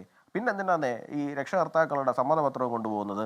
പിന്നെ അതിനകത്ത് നിങ്ങൾക്ക് പ്രായപൂർത്തിയായതാണ് എന്ന് ഉറപ്പാണെന്നുണ്ടെങ്കിൽ അവരുടെ ആധാറിൻ്റെ കോപ്പിയോ മറ്റെന്തെങ്കിലും രക്ഷകർത്താക്കളോ ആരെങ്കിലും ഹാജരാക്കിയത് നിങ്ങളുടെ കയ്യിലുണ്ടോ? ഉണ്ടെങ്കിൽ ഒന്ന് കാണിക്കാമോ? കേരളത്തിൽ ഇത്രയും TV ചാനലുകൾ ചർച്ച നടത്തുന്നുണ്ടല്ലോ. ഏതെങ്കിലും ഒരു TV ചാനലിലോ നിങ്ങൾ ഇത്രയും പേരുണ്ടല്ലോ, FIR-ന്റെ കോപ്പി വരെ അവിടെ നിന്ന് കിട്ടിയല്ലോ. നിങ്ങളുടെ എല്ലാവരുടെ അല്ലെങ്കിൽ അവരുടെ ആധാർ കാർഡിൻ്റെയോ എന്തെങ്കിലും ഐഡന്റിറ്റി കാർഡിൻ്റെയോ കോപ്പി ഉണ്ടോ? ഇല്ലല്ലോ. പിന്നെ ശ്രീ ഷൈജു അദ്ദേഹം ചോദിക്കുന്നുണ്ടായിരുന്നു നാട്ടുകാരെന്തിനാണ് വന്ന് ചോദ്യം ചോദിക്കുന്നത്, മാവോയിസ്റ്റുകളാണെങ്കിൽ പോലീസ് നോക്കിക്കോളില്ലെന്ന്. 2024 മാത്രം ഛത്തീസ്ഗഡിൽ മാത്രം 80 സാധാരണക്കാരായിട്ടുള്ള സിവിലിയൻസ് ആണ് മാവോയിസ്റ്റ് ആക്രമണത്തിൽ കൊല്ലപ്പെട്ടിരിക്കുന്നത്. അപ്പോൾ തീർച്ചയായിട്ടും സ്വാഭാവികമായിട്ടും അവിടുത്തെ നാട്ടുകാരെ സംബന്ധിച്ചിടത്തോളം പർട്ടിക്കുലർലി അവർ വരുന്നത് അത്തരത്തിൽ ഇത്രയും മാവോയിസ്റ്റ് ഇൻഫെക്റ്റഡ് ആയിട്ടുള്ള ഒരു പ്രദേശത്ത് നിന്നാവുമ്പോൾ അവർക്ക് അവരുടേതായിട്ടുള്ള കൺസേൺസ് ഉണ്ടാവും. ആ കൺസേൺസിനെ നമ്മൾ എങ്ങനെയാണ് അഡ്രസ് ചെയ്യുക അവിടെ ഇരുന്നുകൊണ്ട്? പിന്നെ തീർച്ചയായിട്ടും പിന്നെ ഞാൻ വളരെ അത്ഭുതത്തോടുകൂടി കേൾക്കുകയായിരുന്നു ശ്രീ ജോൺ ബ്രിട്ടാസും. അല്ല കംപ്ലീറ്റ് ചെയ്യട്ടെ എന്റെ ഭാഗം ഞാനൊന്ന് പറഞ്ഞോട്ടെ. അല്ല അത്രയും കേട്ടാ മതി. താങ്കൾ സംസാരിച്ചപ്പോൾ ഞാൻ സംസാരിച്ചില്ലല്ലോ, മിണ്ടാതിരുന്നല്ലേ ഉള്ളൂ. ഈ ആകെ 1-2 മിനിറ്റ് മാത്രമാണ് അവശേഷിക്കുന്നത്. ഞാൻ സംസാരിച്ചോളട്ടെ. ഹാഷ്മി, ഇത് വളരെ മോശമാണ്.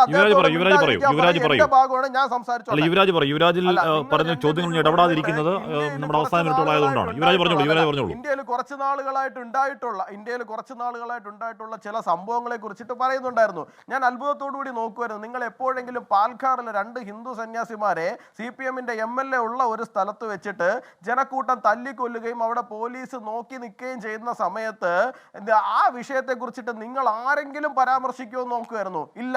സെലക്റ്റീവാണ്, നിങ്ങളുടെ പ്രതികരണങ്ങളും സെലക്റ്റീവാണ്. ഹാഷ്മിയെ ഞാൻ അഭിനന്ദിക്കുകയാണ്. മഹാരാഷ്ട്രയിലുണ്ടായ ആ വിഷയത്തിൽ നിങ്ങളുടെ ചാനലും നിങ്ങളും ഉൾപ്പെടെ മൗനം പാലിച്ചതുപോലെ എന്തായാലും ഛത്തീസ്ഗഡിലുള്ള ഈ വിഷയത്തിൽ നിങ്ങൾ മൗനം പാലിച്ചില്ലല്ലോ. രാത്രി ചർച്ചയ്ക്ക് എടുക്കുവാൻ വേണ്ടിയിട്ടുള്ള ശുഷ്കാന്തി കാണിച്ചിട്ടുണ്ടല്ലോ. ഞാൻ അങ്ങേ അഭിനന്ദിക്കുകയാണ് ആ വിഷയത്തിന്റെ പേരിൽ. ഇപ്പൊ തന്നെ കണ്ടില്ലേ നമ്മുടെ ഗ്രാൻഡ് സ്റ്റേമിന്റെ കാര്യം ശ്രീ ജോൺ ബ്രിട്ടാസ് പറയും. ഈ ഗ്രാൻഡ് സ്റ്റേം എന്തുകൊണ്ടാണ് കൊല്ലപ്പെടുന്ന സാഹചര്യം ഉണ്ടായത്? അതിനു മുമ്പ് ലക്ഷ്മണാനന്ദ എന്ന് പറയുന്ന ഒരു സന്യാസി കൊല്ലപ്പെടുന്ന സാഹചര്യം സംഘർഷം നിലനിന്നു. പറയില്ല. അപ്പൊ ഗ്രഹാം സ്റ്റേം 2 മക്കളെ കൊന്നതോ? യുവരാജെ കണ്ണിച്ചോരുന്ന വർത്താനം പറയല്ലേ? 2 പിഞ്ചു മക്കളെ പച്ചക്ക് ചുട്ട എന്തിനാ? 2 പിഞ്ചു മക്കളെ പച്ചക്ക് ചുട്ട എന്തിനാ? യുവരാജെ അക്രമത്തെ ന്യായീകരിക്കുന്നു. അക്രമത്തെ വന്നിരുന്ന് ന്യായീകരിക്കുന്നു. 2 പിഞ്ചു കുഞ്ഞുങ്ങളെ പച്ചക്ക് ചുട്ട എന്തിനാ നിങ്ങൾ? 2 പിഞ്ചു കുഞ്ഞുങ്ങളെ പച്ചക്ക് ചുട്ടുകളഞ്ഞത് എന്തിനാ നിങ്ങൾ? കുറ്റബോധം ഉണ്ടോ യുവരാജെ ന്യായീകരിക്കുമ്പോ? ഞങ്ങളോ? 2 പിഞ്ചു കുഞ്ഞുങ്ങളെ പച്ചക്ക് ചുട്ടു, അതിൽ കുറ്റബോധം യുവരാജനുണ്ടോ? അതിന് ന്യായീകരിക്കാൻ യുവരാജ് വന്നിരുന്നു. എനിക്ക് തീർച്ചയായിട്ടും കുറ്റബോധമുണ്ട്. കാശ്മീർ അത് മലയാളി ആയതുകൊണ്ട്. അത് മലയാളി ആയതുകൊണ്ട് ലക്ഷ്മണാനന്ദ എന്ന് പറയുന്ന ഒരു വൃദ്ധനെ മതപരിവർത്തനം എതിർത്തതിന്റെ പേരിൽ മാത്രം റോജി എനിക്ക് ഒന്നുകൂടെ വരാൻ സമയമില്ല. എന്റെ സമയം പൂർണ്ണമായി കഴിഞ്ഞു. ക്ഷമിക്കണം. ശരി എന്റെ സമയം പൂർണ്ണമായി. എന്നോട് ക്ഷമിക്കണം. എന്റെ സമയം പൂർണ്ണമായി കഴിഞ്ഞു. യുവരാജിന് കുറച്ച് സമയം കിട്ടിയുള്ളൂ. കാരണം ഇത്തരം ആൾക്കാർ ഉള്ളതുകൊണ്ടാണ്. യുവരാജ് പറഞ്ഞ കൺസേൺ ശരിയുമാണ്. നമുക്ക് അടുത്ത തവണ പരിഹരിക്കുകയും ചെയ്യാം. എന്തായാലും 2 കന്യാസ്ത്രീകൾ മലയാളികളാണ്, നമ്മുടെ കൂടപ്പുറപ്പുകളാണ്. ഛത്തീസ്ഗഡിൽ ഏതോ തടവറയിൽ കിടക്കുകയാണ്. ആ നിയമക്കുരുക്ക് മുറുക്കുകയാണ്. നമുക്കവരെ രക്ഷിച്ചേ മതിയാവുകയുള്ളൂ. കാര്യം നമ്മുടെ കൂടപ്പുറപ്പുകളാണ്. എൻകൗണ്ടർ പൂർണ്ണമാവുന്നു.